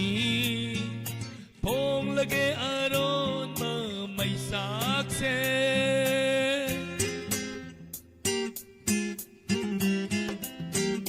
Samudra gito barko dingda Kutsam na amukang awanungay wari samin na Uking ipaw tamlagi pena Kumon kaya urak trinang bu Idon tara lelag paware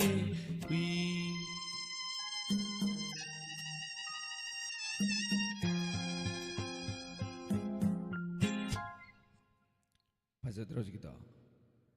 Pajayan. Do mati ngo wali mini mga sahagi ko. So Facebook ta kan birak pisoy ni mati ngo tan.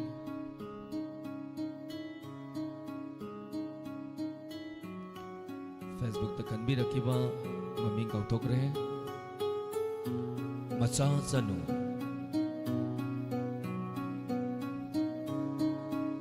Khon di siri dam banang di kum ꯃꯍꯩꯁꯦ ꯀꯔꯝꯕ ꯃꯇꯝꯗ ꯂꯣꯏꯒꯕ ꯀꯔꯤꯁꯨ ꯈꯪꯖꯗꯕ ꯅꯅꯥꯏꯗ ꯀꯔꯝꯕ ꯆꯥꯡꯌꯦꯡꯅꯣ ꯅꯍꯥꯛꯀꯤ Thank you sina pinbirase kon yade ngasidi maka chatajarappa matangi call lakutsage Hello. Hello. Hello, taram nokchari mingal FM ga habiyo. Kuchingde jiji bolatani na ni jiji am jaye. Phajabane. Ngasi chendoi khombada chendoi pup chenpugi bajingdo khara khana re habra kaino adugi khonjen je yadre. Khara laura ba pija khai da. Chendoi pirakte na khara lauthatna ruma le iche je ngasi iche olini. Ado iche ke mathel chabirage. Koi na siri mansang ai bdu hole. Yam bra. Ama hekta ojarasan ud. Ado iche entertainment program sida kari utpi gani. Sem da sakjarake. Sai hobirasi. Sarogi ngarang je saugi bacharoi na titu khong la le habeto. Yam phajana khudol tambirakada male sai hobirasi iche. Age ko. Mita thambe. Charoi na titu ko takle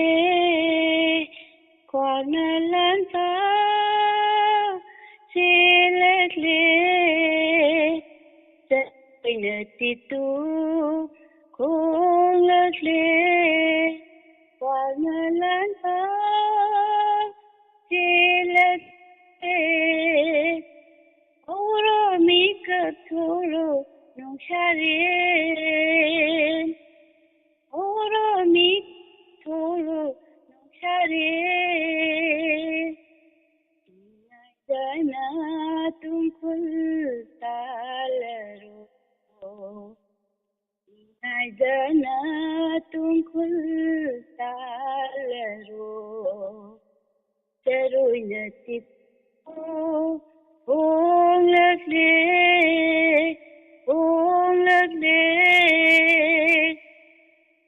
mika irau khona nilakle mai tai chanu ge izat prem se na akle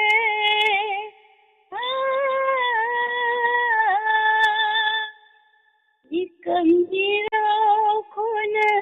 nilakle mai tai chanu ge izat prem se na akle macha kaina bage tenta kona unnele kai akshe macha kaina bage tenta kona unnele kai akshe ihatum ingachide chahin sabachingi nihatum oire chide chahin sabachingi ninai dana talaro ninai dana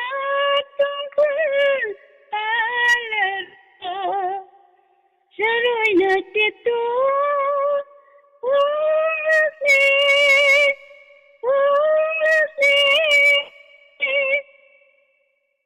yundang bana na poi ki daure le tano pari no sa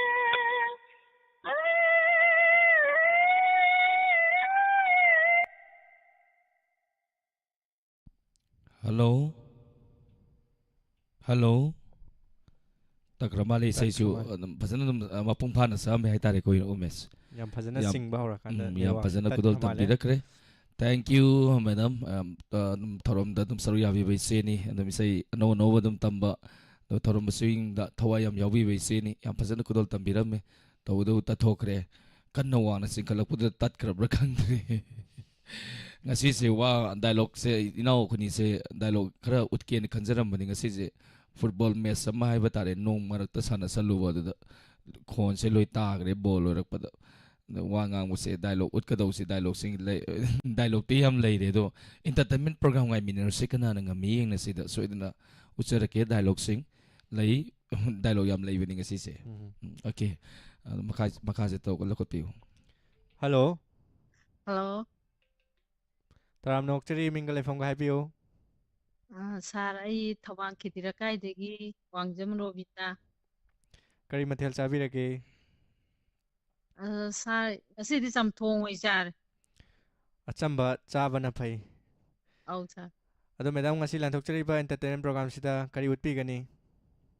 Sir, I say Matang Katang Jagetoani. Ngang badage dum sakta biro. Brahma Pumana Sakati Hajatia ko Matang Katang Chakchage. Hawirasi yam phajana kudol tambira kada mali.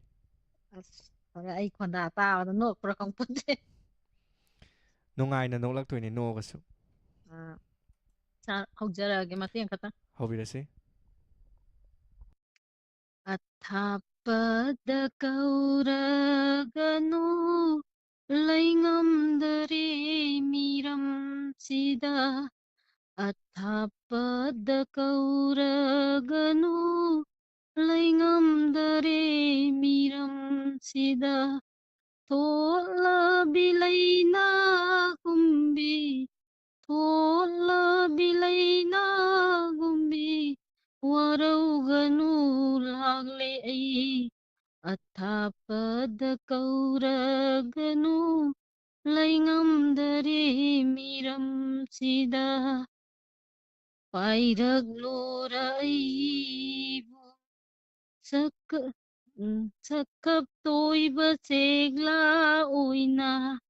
Pairak Lora Aibu Sakap Toiba Segla Oina Lui Sing Lolana Laisin Kong Le Na Pairak Lora Aibu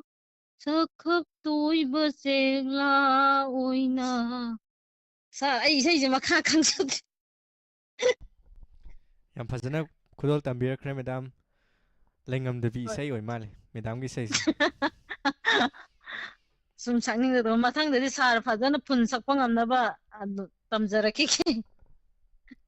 Tambiro madam mathang da yam phajana sidaki hena amuk hena phajana kudol tambira u. Thagachari madam tharon sibu saruk yabirak tuna mapung phan biramba. Akhoi ni na ne samai naga samba samai naga ne nupi sabi singi lela yorom dagi huni na ki base akhoi sin nupi sabi ga man mani ne mala zaro sing bukya akhoi se kyam sathi ge je khang da zala khang de ne yuli ha utho asiro sathi budo akhoi naga ne samai naga sari sidine imai ben no na ba ko nong ningai he noise dum yari natra ne yai ado ke tagachari ngasigi lantuk sari ba entertainment program tonga ba platform sing da torom saru ya biri ba pun mapu tagachari website ta lei biri ba ma pun mak tagachari amom manglemba tagachari amom lo sibo mani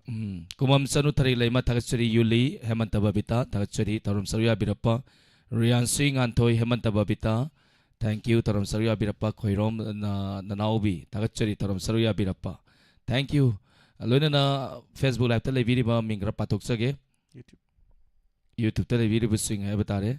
Ngasigi padri matem ta pasake Nilkamal Koisam tagachari Ranjita ngangom tagachari Alangbam Robita Daina Khois Boniam Devdas RK Tangza Manjana Ibemal tagachari Alangbam Robita Rana Birwang Kem Padama Sanabam Mala Tagachari Tarom Saruya Birappa Barje Suri Takal Sambam Nilakamal Akoizam Tagachari Tarom Saruya Birappa Ming Pator Presita Nana Berogosu Maya Panama Ngapigani Sanabam Mala Paungzen Takumar Rosmani and Remam Toksom Sarju Tagachari Tarom Saruya Birappa Thank you aduga amuka na abatare ngasi se yam exhibition match sama ipatai football gi noma pan ma kuding magta koi gi club ki secretary ama soi jabana maram mer kanda ngasi se bon nongai ba match ama ju sanaro ba nong na loi chot kitna kok su ham do natrane man ato makha satharak pasiti oxim no hello hello hello taram nokchari mingal ifom ga haibiyo Kairak lera sobodagi thibi singa kan sidi ima thebini na aw mane kai mathel chabirage ima nasidi nga thongba sare yam hawa mathel aman su chabire ado ngasi lanthokchari ba entertainment program sida kari utpi gani entertainment program ina dialogue matien tang chawra hobirasi dialogue sing asi ima na tawdu sina ahan basu oidoni thoram sigi hawra hobirasi ima Nama, namo, kaino banangna, nanggo wahong ti video gi thawam da si yaw ro na hai dai ne nanggo kaino banangna di dom ho dai lo ka nong taw le ni di bo o ai ji yaw ro ni taw bane ba a sai da ni yong ne mai gi o ling ni ji ge mon thana sing tai ju ga ba moi ni gi ma taw ju ba dai ji he ka yong ba yong ne mai gi o ling ni ni chen roi khom ba sa li ne ma sin je kan kra ba ma na ma sai da ne mi ne lai ti hai ba si ma na pi de ya ro ne ma sai da ne ari be po ka je phar ga por ing ni moi ni gi ma taw ju ba dai ai se yaw ro khalam ba se yaw da bo ngam poti ko moi ani ne wa hong li de o gi ma sai da ne moi ni gi ma taw ju ba ni pu na ma se loi ba sing chan da ne wa hong li de o se loi lai da ba ni nang ko ko hi na ma du na ne ba na na sai de sao da ai ne bo gang gam te yaw ro ha ga nang hu phon taw le je ngai ni nang ba ko moi ani gi ma taw ju da ne ai se ta pha ba ngam de yum da ne lai ba ngam da ne program jaw ri ba aduna ne hu se ko di mi se sendoi khom je khoi ron ja ko ra ni ye na han ma won de ba sa khara puru ba ne ba ado sendoi thoba la ni ji jam pa khale ba ado ko bi ki ta ka kien ta bo nong ji na su bu chung le ta ba aduna ne hayeng lawo na ta hai gi sendoi ta si de khom ba la no na hai gen ta ni ba ko ina ma de mai hai du khro amu ne sendoi thoba la ta ne ni ma mang chu bu chom na ni ko bi ge pa ra pu de ni ko se ko pu gi pu je ra da le tra bu kai de lo ni ge aduna ne ai na si de le ge ko khum do kho loi ra ko ina ma phare mai khung gro ko loi sal lage Thank you ima yam kuda ki ima na ina ko ima gi mingse yam bajana utpi da kare ngasugi kudak ta sagalapa wakhallon gi oiba dialogue tagachari tarom saru ya birapa oi mathang ko la de je ra tagachari ma ngasugi lantuk sari ba tarom asigi aroi ba kolar la kutsage ngas hantak aroi ba sidine pura aroi bida kiyo hello matat khre kesan majda ki ra khang di nang khu kau la kau du khangi na natra kana kai tori non bi tawre hello hello hello taram nokchari ye mingal ifam gudom ta haibiyo hello hom da gi la ta ne masidi akhoi ima ga maming samane ye ima how nungsibana ima se noi na na ka la ka se kui re tha ba hela ba ni ada isa di ma de lai tra ba khal la ne na mo ta hal lai ni kon ado ima kai mathel charage yang ye ang hong chai amana sakri tho yam hawba mathel ni koi ma du dia ado ima kai uttoi no ai ye isai sakira mi ju khanna ni sai sa ko jo hai ta gum tawi ni gana bhadore bai sai sa bhadore hang kusi ni imagi kusi tawro imagi masidi imara sinara khana thoge hairo ado olni ne mosla ne ai ga khana ta ne khana dri ngai da na sam kyam hoge ha na sam kyam hoge tham di karai de wa no ni du phu ri pon yam sang rai se au ngoro tham the English meaning ni foreigner ima foreigner ID niya इमासे नसम यावरमद्रदि खन्नरोय मानरोय गेन तौबा नसम फा यावद्रदि कराइदे फोइरुनी पिसुमद फोइरु या पोतेदना माने अदुना ओ हे समझिंदी ये ओ यम सांगे बा याई अदुदि लेरमो हयेंग लाके सरंग पाता बोरा साबा छलुंबा माइबनी छलुंबा माइब्रो की होम सा सा पदा तुम यौसल मलोरे नत्रा होय अदो ओलिनी नाबो हंदर कोम तलाय दुबो छलुंबमदरी ता तारकब्राबा तोए आई सेंधोय गम खोमरोय हानिंग हा कसनु आई मोय सिदे लेदिबा मयाम सिदगी सेंधोय खोम दौ सरुकने सजी वाजिल द लेरुरगी आई अदो इमा सेंते थादा के औना ना करिए नवंदे पैसा इते पूजा की हाइबा इसादगी कराय थैनो मेकअप फौ तौद्रे पैसा थादा नब लेते पुगरे थांजम मजना गाइजन पुगरिबा पैसा दाइना ख्वाइस बोनियम नगन पुगरिबा रोबी नग पुगरिबा या दोरगना आय हातन यौसेलो न इमाना करा इसारा तीनी आई लौदे दुगुमबदी अदुना ने ngai konia khara thada roi ma ba go ai je la lo le ba ko adu ta to je ni nu ngai ding am de kwang ni na phare la ma in la ta chu tau ra sa i ye ba imana asing bagini ya la lon boy tar ga dini ya ta khare adu ija na sida thada ra ta di ka mai tong o umesh ko ni khai gat na ga imai sen do thada ra ge ya re umesh na te kari ba monsna ko ni gi adu ga taim tayon ba roi belendri ga hawai jar ga pan ga moi hum nyong ga ba tharoi ga moi mari de na yon ba ya roi adu ga ima da gi mathel leiba lak pa adu mari do pi ga do ba adu mari do thong ga do ni nai ga do ba ama khatang legi habada iba yate kari gi no khangbra belendri dina saiba yam tan ba mi imung ji mi makhan yam mi dana belendri dina saiba tan ba jing dugi punna thong doi ni ko aduga tharoi duna ne चाब तो कर हिचन की तब तो full ने ना मु थरोय दन मु disturb तौ दइबा मु फा दइबा अदुगा पान दुननी है पान दुननी है पान दुनने पलंग्रिबा ngasai की थरोय दन पन की मु खितंग मु नानसन की नबा मु थाजन ग दबा लास्ट हवाई जा दुनने आई एबा इजे मीने सुकनुंग हे नुक्सी दनबा मी थैना बदने हवाई जार मनम नमना बचार ग खरा न तैसल लग लंबी दे चट का दबा लीला यंगमम गुंबद ममांग न फम मुदौबा को अदुम फाजरनी मानंग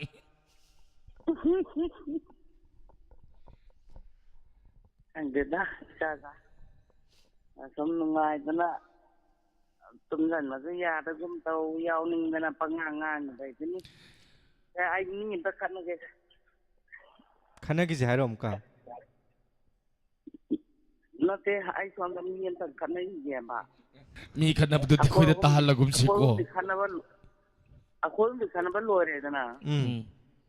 amu ta na ra se ba ai som nam khana sari ba khano masam me to phoi da lu kana kana no khoi haine bi do tausalo hekta yare ko du dia ba adu ai na ngam gre mo na ngam ga na ai di ha ta tu sal la ga ko khwang na ba ga ai la yen han do loi phuka la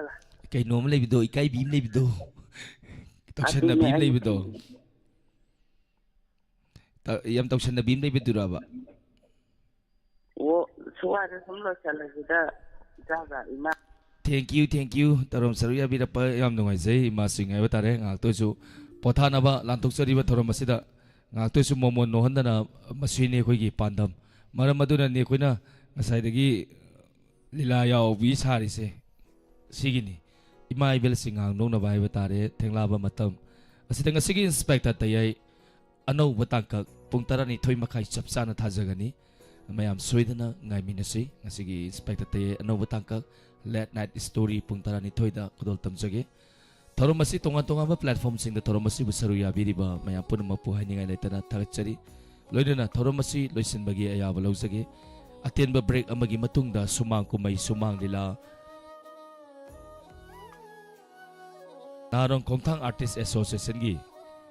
miss Samba Nabi अमुतामिनसी theorem लोइसंद्रिंगाय दा इनाउ मेस्तगी सई मकुतोल तमजगे मया पुनम मुतामिनसी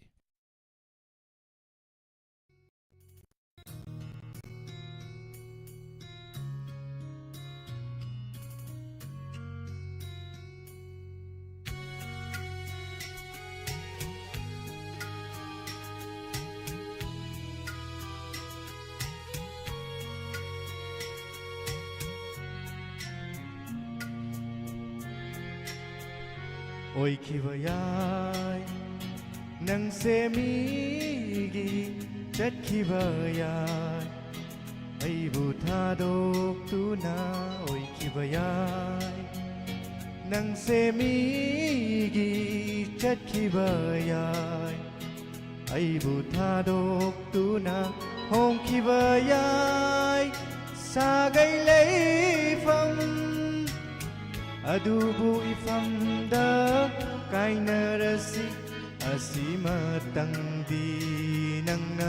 ꯍꯥꯏꯕꯤꯅꯨꯀꯣ ꯑꯣꯏꯈꯤꯕ ꯌꯥꯏ ꯅꯪꯁꯦ ꯃꯤꯒꯤ ꯆꯠꯈꯤꯕ ꯌꯥꯏ ꯑꯩꯕꯨ ꯊꯥꯗꯣꯛꯇꯨꯅ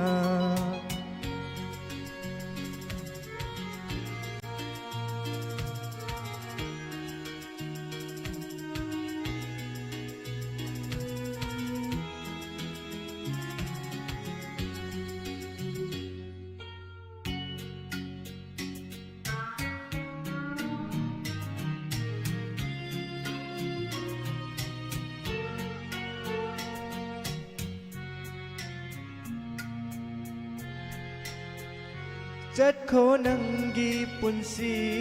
ꯂꯝꯕꯤꯗꯣ ꯅꯪꯒꯤ ꯅꯨꯡꯁꯤꯕꯇ ꯊꯤꯗꯨꯅ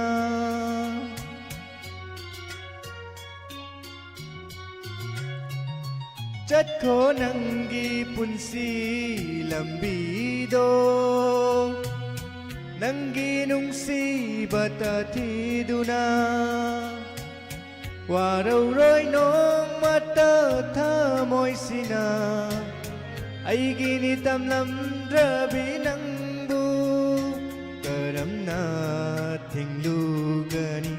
ꯅꯣꯡꯗꯝꯕꯒꯤ ꯈꯨꯗꯣꯜꯕꯨ ꯑꯣꯏꯈꯤꯕ ꯌꯥꯏ ꯅꯪꯁꯦ ꯃꯤꯒꯤ ꯆꯠꯈꯤꯕ ꯌꯥꯏ ꯑꯩꯕꯨ ꯊꯥꯗꯣꯛꯇꯨꯅ 미오이ꯕꯒꯤ ꯄꯨꯟꯁꯤꯗ ꯃꯥꯒꯤ ꯅꯨꯡꯁꯤꯕ ꯅꯨꯡꯁꯤꯕꯤ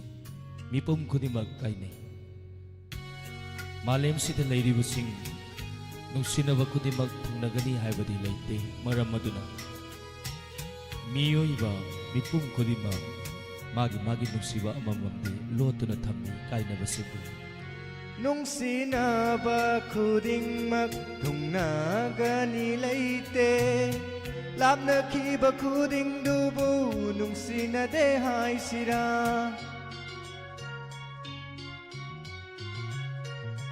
ꯅꯨꯡꯁꯤꯅꯕ ꯈꯨꯗꯤꯡꯃꯛ ꯊꯨꯡꯅꯒꯅꯤ ꯂꯩꯇꯦ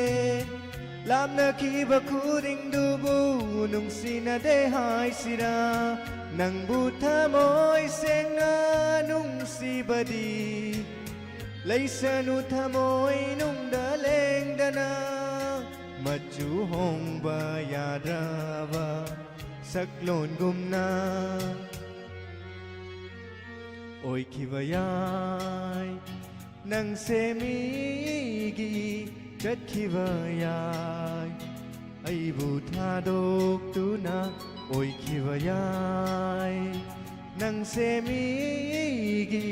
ꯆꯠꯈꯤꯕ ꯌꯥꯏ ꯑꯩꯕꯨ ꯊꯥꯗꯣꯛꯇꯨꯅ ꯍꯣꯡꯈꯤꯕ ꯌꯥꯏ ꯁꯥꯒꯩ ꯂꯩꯐꯝ ꯑꯗꯨꯕꯨ 이famꯗ ꯀꯥꯏꯅꯔꯁꯤ ꯑꯁꯤꯃꯇꯪꯗꯤ ꯅꯪꯅ ꯍꯥꯏꯕꯤꯅꯨꯀꯣ ꯑꯣꯏꯈꯤꯕ ꯌꯥꯏ ꯅꯪꯁꯦ ꯃꯤꯒꯤ ꯆꯠꯈꯤꯕ ꯌꯥꯏ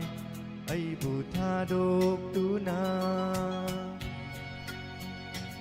ꯊꯥꯒꯠꯆꯔꯤ ꯃꯌꯥꯝ ꯊꯥꯒꯠꯆꯔꯤ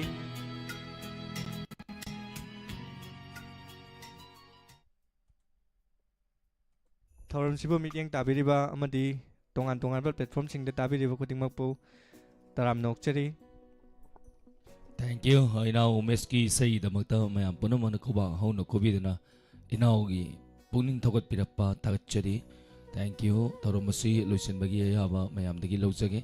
Toromasigi Maka Tarapa Sumang Lila. Miss Sangmanabi Narong Kongtang Artist Association Sanaba Sumang Lila Mayam Punamuk Taminasi Pung Taramathoy Taba Taraganitoy Taba Matamda Late Night Story Yang Kaigo Humdoy Suba Tangkak Taminasi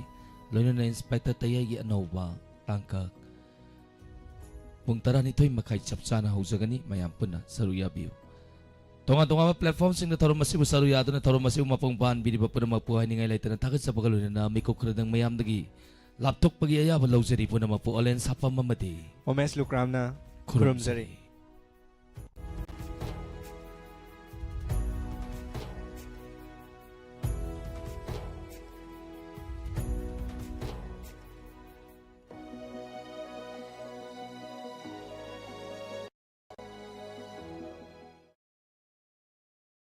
KM Blooming Higher Secondary School, Kangabuki Chalibasa Yesigi Academic Session 2025-26 ki oina Class 11 Science masung Arts ki admission form thajari. Handak pangto kiba Higher Secondary Examination 2025 ta chama de chama pass to kiba high distinction da satra kaya puto kiba loinena numbers of letter marks satruka mabudaraga tare chakkiba adugumlaba school asigi pijariba tonga tongan ba khudong chaba singa dudi nupi amasung nupa gi tonga tongan ba hostel gi facilities loinena hostel asida tonga tongan ba subject singi free coaching classes sing pijaduna well qualified orable lecture singna takpi tambiri loina net amasung G examination gi foundation gi guidelines kaya su pije amadi chaliba chahi asigi admission da piriba khudong chaba singa dudi grade A fanglaba satra singda free studentship for both class 11 and 12 free hostel facilities for 2 years grade 2 fanglaba satra singgi oina free studentship for class 11 half admission fee and tuition fee for class 12 exemption of half hostel fee for 2 years grade B1 fanglaba singgi oina full admission fee and half tuition fee exemption for class 11 pre-admission fee plus 6-month money fee exemption for both class 11 and 12 for internally displaced student IDS related to recent communion classes. Loinana orphan specially able siblings of widows must be supported by relevant document. Maramasina nauna class 10 pass torba satra singna adom gi apama course khanbiduna piriba kudong saba sing asi lobiduna ming sanbibe yare. Maraga sida handak tapang thokiba bosem na loba SSLC examination 2025 ta apumba mahiro chahum ga tarahum gi manungda chahum ne yamna phajaba mark loinana chawna mai palaktuna pass percentage 95.86 oibang amlakhiba sida school asigi maikedi managing committee osa sing amadi apumba staff sing maikedi Harau taraba nungaiba phungdokchari. Perfect College or University Thibiriba. Hausi madugi damak thoina waningai oidari. Manipur Edu Mentor na miyamda yamna kanagadaba amadi nungaiba pau ama pujaratli. English singani kun manga gi oina admission guidance ki khudong chaba piba hojari. India gi oina top college sing khanba amadi akhanaba college sing amadi university gi oina lupa lising manga dagi lising kun manga phawbagi scholarship phawba yauna khudong chaba phangbigani. Engineering dagi hauraga hotel management phawba agriculture dagi na paramedical phawbagi adom na pamba course khudimaki guidance pizari college natraga university khanbada yamna laina clicks kharada khanbe yare hauji phawba chamam na balai biragadi aikoi gi expert counselor singna adongi family singu guide tauna ba leizari adongi manglan ma phawnabada mateng soidena pangjai maramasina adongi tungi punchigi dama ngasi mak plan tawba hobiro aikoi gi head office first floor Gypsy Building Pauna Bazaar Imphal amadi Thobal office ki oina Thobal Wangmataba Jobel Building Thobal mobile number 9233661592 loinana 8837236503 natraga aikoi website www.manipuridu.online da check tobiu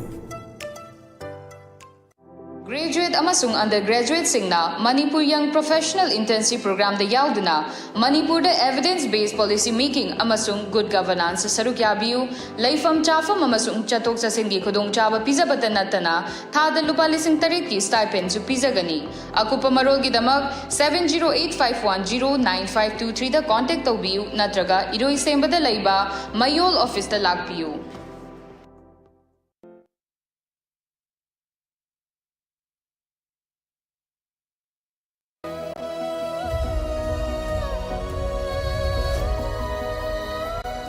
Thorom na tok tuna tan jari basu 90.0 wahong radio madi Diamond TV ki thorom paring singni Hausik amung lan tok sari late night story yang kai ga humdoi suba tangka ngakpi gani sumang nila Miss Sangba Nabi narong Kongtang Artist Association na sanaba sumang nila mayam punamuk taminasi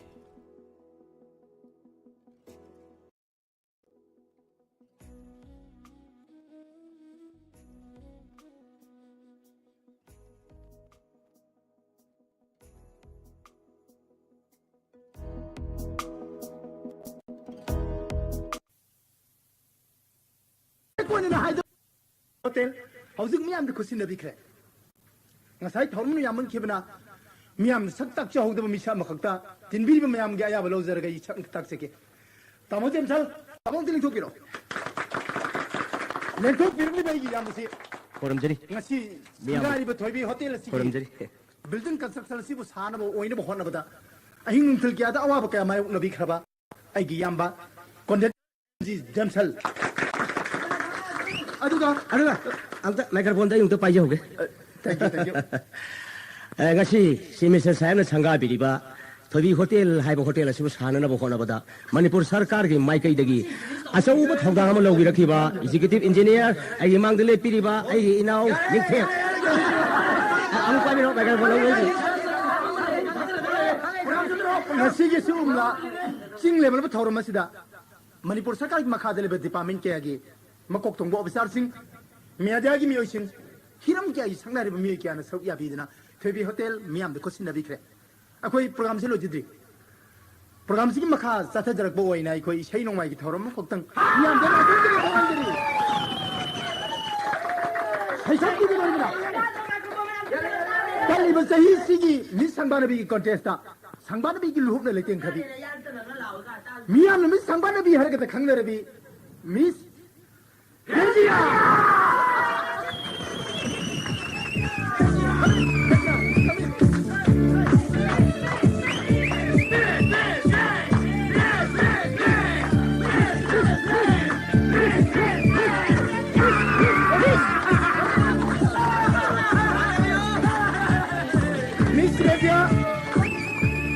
Mandalay Piriba, if you take the contact with them, send me a Amatar. Yes, yes. Mr. Raja, look to culture of the Vilam City model. Nasikitang Miko Masida, Miss Raja gets Tangam with Simba. Who's going to be some now? But then Sumna take one in a hydro puppy Shamani get 10 days. Look up Kabeta Malan whom put Iran is such form all of us Hatena. What about it away with the history? Miss Yetana, put him against away with the history. Miss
이 사랑이 허락하면 뒤자리고 미사마니 마야무저 우비렁거리 내 하기만 망다 깨어받으면 좀 따르비 사랑이 일랑은 거리 마수 상카비 상해미래 샤비 신호드나 만들기만 삼는 이빨에 호케이 만들기 못하거나 케이 인지니어라거나 인지니어라 못하거나 케이 마코아마산 고마코나 케이 마수랑은 인티어보는 바보답다 만들기만 민수 짜고 타리 대가하다기만 민수 마약 라니 이리 아주 ngasi building ngasi usang matamda awa ba kong ai khang khaba selmi badi mamingi ngasi building ngasi phalang thabi badi kaidoi mantri batara selmi badi ga phangda ina phi badi sukopi duna miya mamang sire kai khno pi badi kaido bagi haiba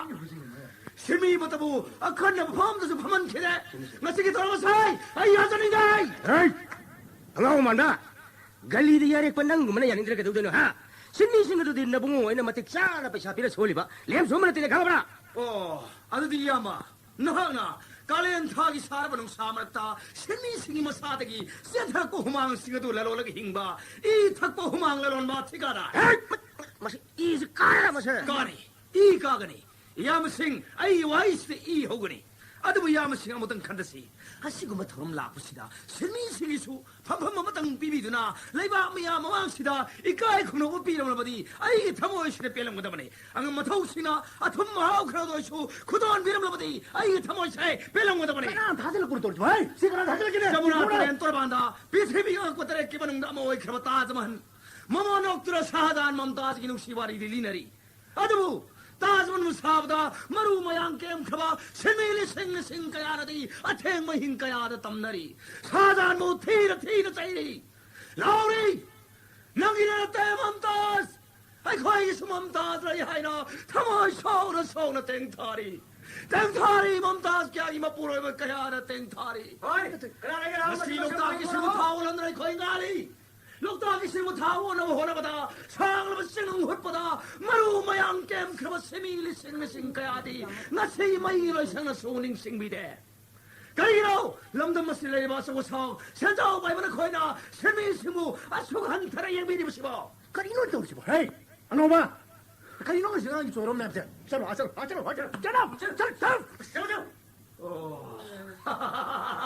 유리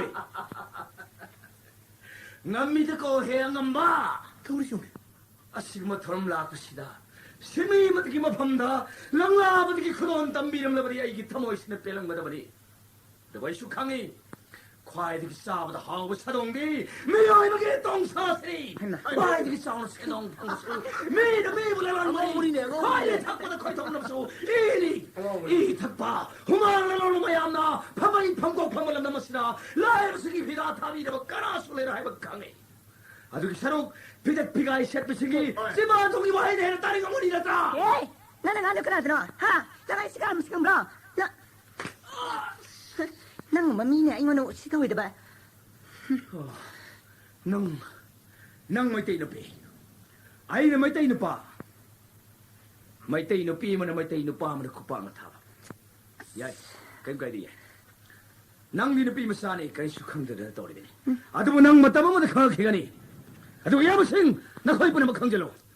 ai asum magi da mukti sibu ki bi mi te ai hoi su lao khigani 아줌마기도 먹더니 나 저기 돌아보사이 아이 여자인데 그럼 제 살코네 돈 많았더니 지금 안 가봐 마음 쓰는 것이 돈 많아 탈라 말이지 애기 이제 좀 와팜내 봐 생각 보니까 야야야 이거 뭐야 거기 소리 좀 하는 중에 하우저게 아이 낭수리네 안 가고 있으나 강라오라고 되는 이제 칼레 레비도 능 어디 칠레 보는 거나 하게 아이 막자 들어 미양이 세다게 하지 뭔 하는 거 막자 들어 마ям Waro bibi adre, kayo matado amandigi program jinga lepre, ay program makamu sa sazeregi, waro bibi adre. Horo. May punsina, hindi na sinungay na, kung sinasi sana si, haraw gamon minasi. Ithan talakani, ithan tahansini, kanagi suwara, kalurenu karisu. Kanagi suwara, kalurenu karisu.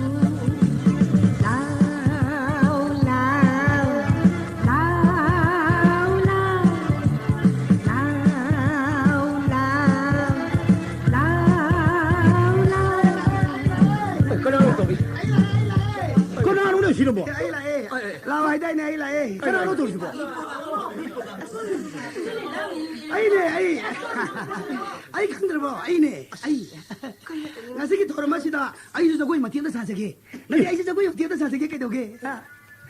나시 상가리 호텔 스키 마밍 그래 형 지금 그러시나 토이비 호텔 토이비 하리시 뭐랑 토이비 소이도 오는 거니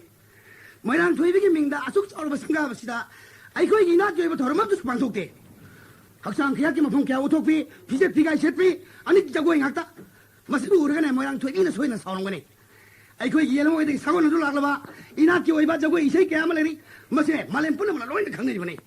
토이비기 타와이나 하라오나 봐 이저거 이 마티에도 사미나시 미스 상반에비는 토이비 사비요 아이 감독도 사세게 아이 감독도 사세게 난 감독 사게 봐 손아 감독 아이 감독 사세게 cái nụ này hết gì cái học thi thì mà hiện gì cái ấy là thôi ấy là không bao giờ cái số cái này rồi không bao bằng kia bằng nào mình xem thế mỗi lần thằng chính lại hao đi giờ coi cái lúc này hay thôi na lúc đó cái bông hiểu rồi cái mà tâm đó cứ xin phèn mà sang mà cầm mà thế thôi đi nó phải cái rồi cầm đi thi rồi cầm ba phải rồi cầm ba lấy ba cái sang ngáp với ông giờ coi mà tiếng mà sao mình nói nói ra cái gì mà pan cái mi sinh rồi cái coi bông nông nó kịp ta đấy से आई है भाई तब आई साजा रखे से bill से शेगला पाई खरबदा पोंबी हंजिल लगबदा शेगला की काई दुंग थंग दबना शेगला की काई दुंग थंग दबना पोंबी कांगाव नरे दो साबी ने मसा पामुबी चिंगी सना लोक तुदगी चिंगी सना लोक 나가 시간 안 맞습니다. 하. 난 그 뭐뭐 따위 쳐가 있는 anh muốn cái này có tao bây giờ mi lại xe. 와이도 미스나 하게 되더니 미스도 와이 시는 배우. 미스도 와이 시는 배우 cái này. 에. ai chỉ cái thêm product cũng ra thì là cái xe chắn bị ngon mới đổ ra bao nhiêu là bảo. Ha. 나가 시간 안 맞습니다. ha.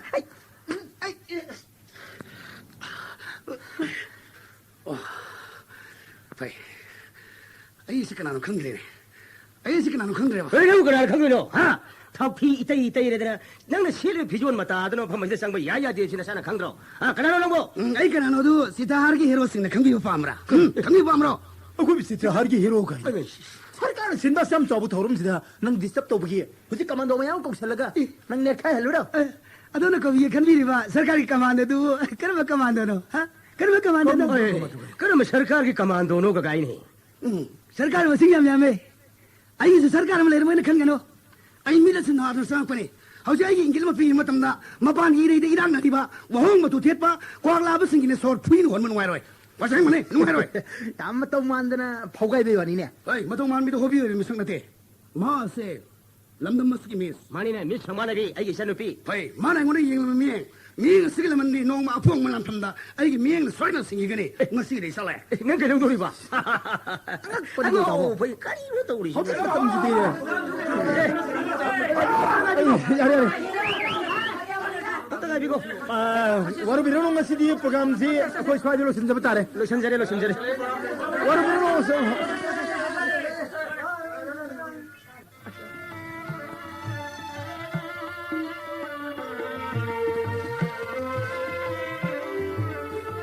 खबर नहीं ना तौरसिना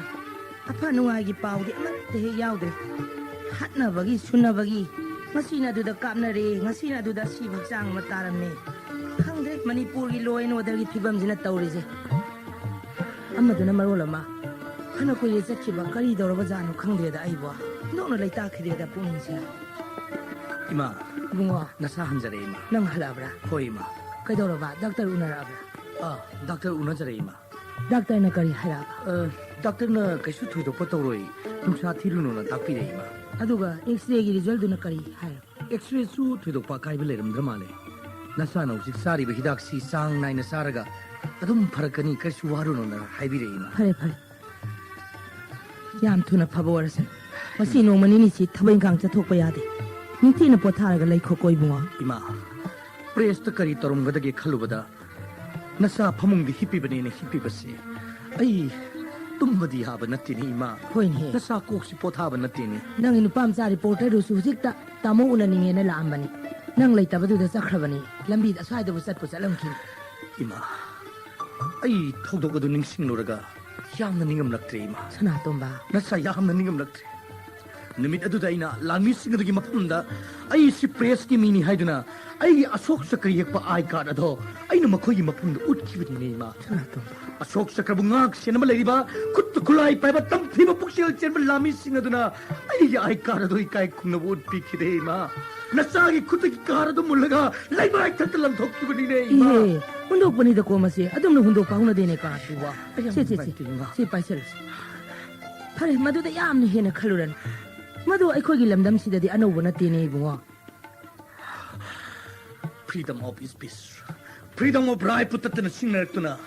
media मेन सिंग हक पुततन खोंगाउनरबसे नसा यामन नुंगाइजदे इमा media की मियोय सिंगदा नते ngasi अखोगी लमदम सिदा लैरिबा मी सिंगसिना फंगजरिबा हिंगबगी अधिकार अदु कदायदा लैरिबगे ने बुआ अखोइना ngasi लैरिबसे हक याउदबा पुंसी हाइबदुनी मीने मीबु ओटपगी चाक थुंगदो हंदकी मतंग सिदा इजादा इनौ नौना थुंगलबगी वान मसिदा चैथेंग थंगले हाइदुना अखोइना इसागी इथौदगी माइ लैथोगदबसु नते ने सना तोंबा नसागी पुंसिना लैरिबा मखैदी इथौदगी माइ लैथोके हाइदुना मिकुप अमा फावबा नसा खंजरोय Imangi थौजालगी मतुंगिना ngasi nasana journalism gi lambi sida khong thangjinjar khibani ne ma mane ngasi su imadi isana pamjari basin phamda nauna thauna hakhigani yekna bana isagi mafam da pirak pa chaitheng uraga puning thagat kadabi pangdabi nupi du imadi oiro aduga imana haigadabadi media gi sinpham da leiriba mi singi damakta di marup su leiroi yekna ba su leiroi haibasi madina khoina kawon hoi kawjide ima nasa kawbo leijide paw ma irakpa matamda मियोय मगी पुंसी वारी नैनरप मतमदा असान मिराय खक नाइबि यादे हाबसे नसा कौजदे इमा अदुगा कावरोइदबा मना नोंमै मरुदी थवाई पांदे वा ngang ba haite थवाई पान बा मियोय बना नोंमै मरुगी मरुम थुबलगा ngasi अखोगी लमदम सिदा शक्ति कया ओदे मपी ताबा हाइतबा नोंमै मरुबु लाना सिजिनदुना लमदम सिदा मोंफम मसिंग खंगद हेंगलाली सिगुम्बा मथोंग हुक्त्रबा खुनाय सिदगी अखोइना तंगदु लैताना इंगना चिंगना पानबा खुनाय अमगी छगलोन छागनबा होनबददी नखोगी कलमनि सिंदा मतेंग ओइबे याबा आर्टिकल कया नखोइनि पौताक पिरग इहनना होनबा ताई प्रेस काउंसिल की एक मीडिया मेन सिंगी राइट की मतंगदा निमित अदुदा नसाना लानमी सिंगदगी मफमदा मयक लान हाइजखि इमा सना तोंबा अदु नसाना हाइजब पुनमक सिंगदो अमत ताबी खिदे नसाबु हेने हेने दुम फुजलखिबनि ने इमा फरे तो याम हेन खंजिलरनु मसी इमाना वंदा खुदम अमा पीगे इमाना पीगदौरिबा खुदम मसिना लमदम सिदा लैरिबा आर्मी खुदी मपु यामना हंथना खल्लुबगी वादी नते मखोगी मरक्तसु यामना आइडियल ओइबा मिनुंगसी चावबा मी यावी करिगिसु यावरोय मखोइसु मीनी मी मरक्ता मी यावफम थोक्तबरने बुंगा चुमी मान स्वामी जिना सुमना हाइरमी take out religion from human society and what really man nothing but a forest street मियोइबा समाजदगी धर्म लौथोखिबा मतमदा मियोइबा लेहौदे धर्म यावदबा खुनाइदी सासिंगी जंगलगा पांखकनी अदुना मखोई मरक्तसु मिनुंगसी चावबा मी सोइदना यावफम थुई येंगुने करिया ममांग लेकाइगिया इबो सिंगी मचानुपा गानु येल हुरालमेदना लेकाइगी मैरा पाइबिसिंगना क्लबना फारगा खुंगोइना खिबा मिसक्तु करिया अदु मसिदी माक सिफाई खनग्रे मकुत खुलाई शक्ति लेबा खुलाई कया पाइखरे अदुबु मा लाइक लाइसु निंथिना तमखिबा मिसक्ति नति गानु येल हुरालमदगी सिफाई खनकिबा महांगनबु प्रेसमेन पाउमी करिनो खंगमगदरा मीडियागी एक नैनरंगदरा ने सना तुंबा नकोइना मागी मफमदा सिंगली चोंथोकबा मखै लाउरबसु सल हनुबदा गीतागी श्लोक थिबा तारगा तोकनी करिसु कानरोइने इबुआ सुमीमा नमिददुदा नसाना हाइजबा पुनमक सिंगदो अरिमता खिबा तागनी इमान हारिबसी अचुम्बने अदुना अखोय निंगमदबा पेंदबा कया लेरबसु अखोयगी सु मतम लाखिनी हाइदुना अखोय थमोय नुसिदा फुमलगा मतम गायबा ताबनिको ला ला जाना थंगनबदो सेंबिरगे इमा चंगो मु माक्ता पोथा जौखिगे इमा नेंसिनबिरमो इमा सेममगे चा इमा तोंबा कनानो थुंगादन पिन चाम चंगै सिबो कना हाइमा इमा सिदी मेमतोबिनी ने इमा असिबो मेमतोबिनी मानी मेमतोबिनी इमा आइदी मसका खंगोदेने मेमतोबी इमा हिना ला कना चलो रे चाबो चतुम लाइब्रे नंबो होय इमा करिनो पुरै इजिना इन्जांग नापि चा थांना बखरा पुरक पनि इमा इमा स्याम लुम्ब खाउजी याला लाबदे इसा सोइदिन वारम बतारे ला मोरादि फमचे इमा यारे इमा तामो चाखरा साबा याबिरा ब्रो मेमतोबी नंगी पाखुम पीबदने इन वारिसे हाइमा इमा सिबु कया मुलुबा पाखुमनोने इन नारिसी साइसिमी मरिददि नतमिना साइंसंग माउजी इमांग मांगदी मेचमी मेतोंदी नंग तामोना हाइजे याम चुम्मबने चाबदि अदुम याबा अदा मसाजे याम चाखले नंग तामोजे चाखते येंगोने से अदा अमु हेन चासलदि इबुंगो याम चाखलने ने इमाना खितंग कंट्रोल तौना रमना सुम खामिबा फारबनि मा हक्सांग खातुना कन्नबा अदु गाइखोनि बेमा nang tamodu sidaga ira lakidre ngasi manga tarani musure nang tamodu bunai pa yaurabro ima akoi tamodi tamona haksang engam khidaba numitagi press ta dum laikre yumnaga sugal halakti ima kari no haijibo tamobu press nang tamona a press laikraga isana kana ga leiba yumda nundang di akoi ne khoi dele ayung nung chindi yumda pi sadra dum leima se ima ngaka ing bakra yaw ki bani kari nga leiru ri banang hadna yoksalaga thambiyo ngaka si ma vitamin yamna yawi hai nang iside ai na do kai re he kai do bino lei sabi nang nga kra ga pudun lai sibu kai gina asu kan lei ji wi bi ma kari do bono na paisa ting na banga kra ga su yam lei lai ji bo ima na dun ha lei bagi dum lei ima tamogi haksang dabu khatuna kalabadi haiduna aina sabarani phima yolaga hinsang na pisinga sileragli bani ma adu ima lapoi laphangani masu yaw ki bani yaure ichana lapoi ga yam lei lapoi sisu akoi tamona hairiba vitamin yamna yawi hai ma ichadi nang tamogi vitamin thibada bu soidna waram batare la ima ichagi sangom semuge nang tamogo wari sarga ngatang phamarause yari ma sangom do sembiranu sangom sisu ima vitamin yamna yawbani tamogi oina thambiro he angaubi nang tamona masangam de na vitamin ngai loi khomjang radi akhoi di khong tha mangam moroi ne lao kari thakta ni thakadawni ima ichagi sangom semake bema vitamin thakti ma sangom semuge ko kasi karai de yakhui ma da mu haijalu launu si moraj da phomo laune yari tamo leksa bi vitamin noine hek torodna phamune seida tamo nahan hospital da wanga manuai kiro haibadu da mari makongdo kari mata kangaudre kamdawna thoki ba thodong no haibadu mari chumna muktang libiyo tamo mem tombi ai nangonda wari sleeding de ai wari si taraga nang soidana thamoi sokani mi ni mingam da bagi wari se ai nangonda leaning de mem tombi chummi tamo haujiki matamda mioi boina hingmangam bakana lai ribage punsi se laibakta sinabana tana kari su pai leitre tamo thokdok odagi wari tu taraga nokjabi nangi thamoi soidana kai khigani nangna upai di leita ningam da phongdok pado ai gi misni yengbangam loin hem mem tombi tamo na asuk bagi chaina khangki adubu tamo ai su thamoi su pa phawbadi yaidana pare taro lire nongmai kapna loi khaba pungamagi matungda aikhoi mafam aduda paw lawnabi dum changki aikhoi na mafam aduda thungkiba matamda khudong thiba nangnaba aso open tarba mioi kaya sing adugi tengtha na wai khonjel tana mafam adu ninduna leirbi asuk pasing aduna lamjeng yang sagol na low saraga mara leji da salli roi da taina bibigi wari ni sogi kangbu sing adudi imung da kaisu khangjidra leijaba ingkhol gi thabak sudra leijaba nupa makai koktholaga tamtiba puksel chebul lami sing aduna makhoi bu tamthi na phu hoki tamo aina mafam adu sabru matamda ai bu changlak no hai don thinking mem tambi alabu aina ese press ki mini haiduna ai gi ai card ado makhoi mafam da utki adu mem tambi ai gi ai card ado makhoi na ai khut dagi mullag laiba ai thakta lang thokki bani ne mem tambi tamo toksi pasi wari toksi mem tambi ai wari sining simba pamde mi hoi ba mana sakka da sajal li sakki wa mana sakki wa to ka li singa do ai ning simba pamde mem tambi tamo asu kui ba matamasi tamona thogdok asigi wari hanglakpa matamda mapuni nungai khiroi ko khanmadagi ai asimba wa amta tamki de tam yego mem tambi ngasi ai gi nanganda laiba asupagi dakpam mayam singa se ima mapam da urki ribani ne mem tambi tos wari si tos tamo ya asupagi chaina ase nasalgi thamoi da phoram loi haina de khangan adubu tamo lamdam masida pokpi lamdam masida chaubi bangal sonbi aigi upai di kari leiri tamo dangi da natini aigi su kari upai lei bage ha aigi kari upai lei bage mem tambi khoi gi chaktha da lamdam masigi bungi pa kaya gi punsi loi kaya mana soina ira punsi oiduna hingde yada badagi hingde nupa da nate karam saw ma khoi gi hu chela ma kula du sokpada lamdam masigi sanura kaya gi punsi bu khangu thak talai man chan ka tambi asigum laba lamdam masida ai koi ri hinga da bas punumit kaya ni ro ma koi singa siwa koi bu ngak se laba gi da bak lak pade tolo maka targano sambal da makut sang laba dai koi kari upai lei ai koi khang ma ta ba dile mem tambi ai dawlo ge do kana ngang na ri do wai ma masidi kai no ne su kana kana ngang ba ji ba me ma la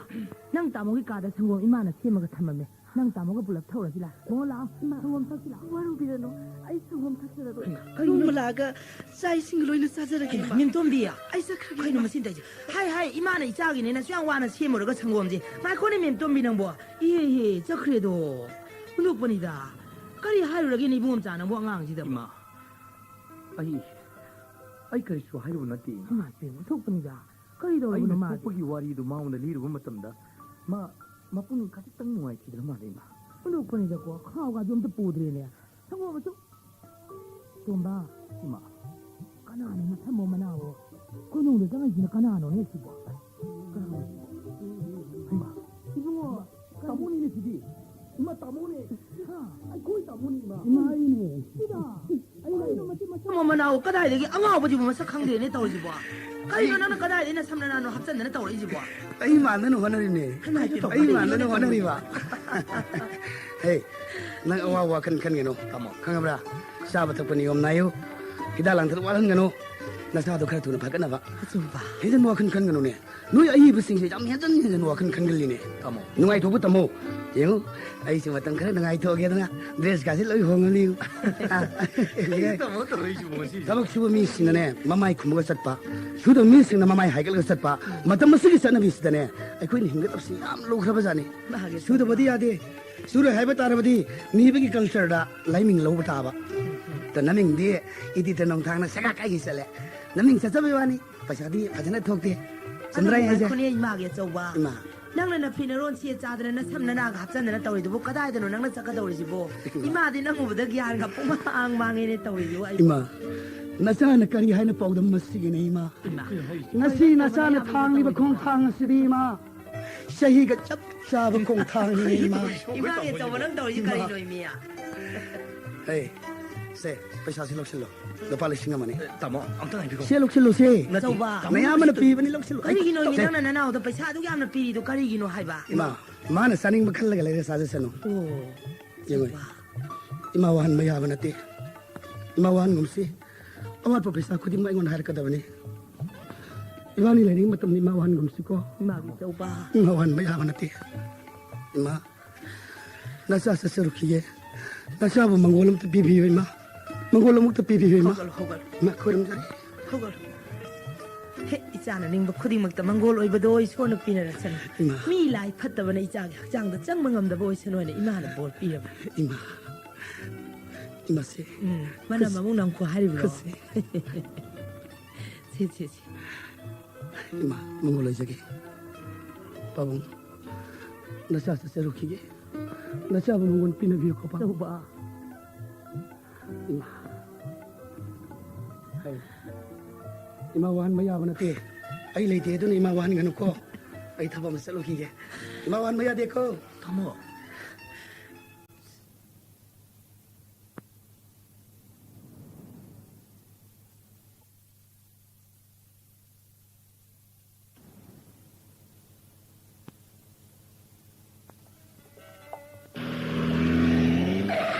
Gari mo kumali. Ingkang gari ra. Oh, tama ni dito yung buyo rin. tama ai hello kamdore hayeng si soiroi ko soiroi hayeng program soi soiroi aduga isil ipa khanerami ba hayeng si khoi laikai gi lai harau bagi lai roi nomi ni yum thado ga chat pasi phabra phatabra ina khanerami ba oi kori nu ta mon ta phiri wari du ba lai roi ma sum bang lo mi ko jara ro kari nu ta mon ai du ye mere ja Tama. Sorsan purgi mi am dur nang bu gyam khalang ngai ne hobi Suan pergi lembi dukal hotel nangin nangin mataga yore. Oh, tam chan ta bayaroi. Tama. Ai ngantana jipsi ri thar ka dormi. Oi tama. Hatare ko. Oi. Aduga. Hago tamodi hayeng si ukhul de thabong phang sa bayaroi. Ai ko tama. Point he slaiba tai taras the works minister do ukhul zakre na hari ne. Handak ki mantri khongchit da koin saba building aro yeng kare na hai ne. Aduga tamodi sa bayaroi ne. adudi hayeng gi susanpur ge program sina kamdok ba ai ne sale nan tama. Adu horin si. 야생 마다 학자 고들라 피르가 빠샤키다 부비 호네 루팔 싱니 푸리 양케다 타북도 야 이메케로 센데르모 레버도 아리네 고 방가 방에 방드가 임팔리 부비게 브라 labor de impan de pu na nuai ni 파리네 두디 임팔리 부비로네 aduda sai hayeng si sono pina susanpur da aina ukhul da samji khaina ba ga kai to thoi dro 거리는 삼지 가이나 봐주 거리는 다뭐 남자의 장기는 밑에 현주나 하고 거의 딴딴나가 하도 키해봐 마이 돌로지기 버리 다 두어지다 हुजिती लोकता की पुंजी उर्ग P Tabei Mohta समुद्र की थगी पोमिया पुंसी सांगतोंनो भोनरदमनिने तामो असेंबनी तामो electronic media ना अवांग मिरुगा खा मिरुगा सनलगा planet अमदगी planet अमदा picnic सेनबा same सानबा मतमसिदा पिथाई समु मांगना था तखेलिना चोम थेतुना करी मोगी फने मै नाय भाबा कनो अदु लोलो न कई मामल फांगदने न तामो कजोरुनी रेजिया मिस होगा तोकनी असेंबनी तामो अदु उदे आइगी इमिंग असे इमा इपाना चिंगन सना आइना थोनबिरमनी तामो हौजिकी मतमदा चिंगन सनागी अमन मथांग सांग अदनो लेबा ngako यारारोय अदना मतमगा चानबा नि येगा इमिंग से जेमसन नाइन ओंद्रोक जरी जनी हुई रेजिया तामो तामो की मिंगसी तामो को जेम चानीने चानीने तामो अइदे मिस संबानबिगी मबुंगनी हाबि खुदोंग चाबा मा लौरगा हयेंगसे सुसानपुरदा इसई एमते निकथगे खनबनी तो एने सिसु हिंगबगी लंबिनी तामो सेन याउद्रबदि मी हिंगबगम दे सुमिदा आइनो होनजरिबा इन लांगजरिबा थौरांगी तामो हिंगबगी लंबिनी होय तामो बइन थमोसन नुसी रेजिया बो आमांग थाकत पुखत के हाबसे ये लेंद्र वासम होय रेजिया तामो आइनो संवान होनजरिसि वाइबो आइबो नुसी दब्राना नुसी दे तामो यमोय तामो मतम चालससे नंग तोंगदब गाइजी ममांग दमि संवानबि न चांग थेल चतोरमि मतिक चाब स्कोल ओनगनि तामो परे आई पाउसिम त खंगेर लाकनि आई चलगे होय तामो अरु तामो आई योरदे अरे ये करी योंगवाले तामो हयंसी सही खर सकत बियारोइने होइनी नंग इसई अमनि द अदे तामो अमनि दे हाना लेरेदा अदे तामो का तारो जरमगी फरीने फरीने अरु आई योरगे फरे चले मतम ताससिको होय तामो अस हयेंगसे इसनुपिना सुसानपुरदा अरंग अराक मरकता निथरुबा ताराबा अइना उखुलदा लेसिल मरकता लेबर पानरुक ताराने तौरि अरे तामो तामो निं थियम यामना आइगिदि थोदोंनो नुसा थिरुन ते तामो यावनिंग बै वाइना सुम हानो तामो आइना हें सुसानपुरदा साकदबि इसाइसे खरा आइना अतपति साकपा यारोयबा यारो सुसानपुरदा यामदो फाबसुगा मोयबा नंगी अइंबा अतप इसै अदना सुसानपुर भाबो फाबा सोंगमो अदुदि करम सुसानपुरदि पुरा होट आइबो होट हिट हम थादागदन अदुदि करम सुदना साकदबि सुरबे लेते रोक्ता रोस्तान साकदन रोस्तान मतम सादना हौरक्पा थमुइना अशीना इराना हली वाखसी कुकिंग अशीना कादरी इराना हली वाखसी कुकिंग अशीना कादरी मतम सादना हौरक्पा थमुइना अशीना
Very nice.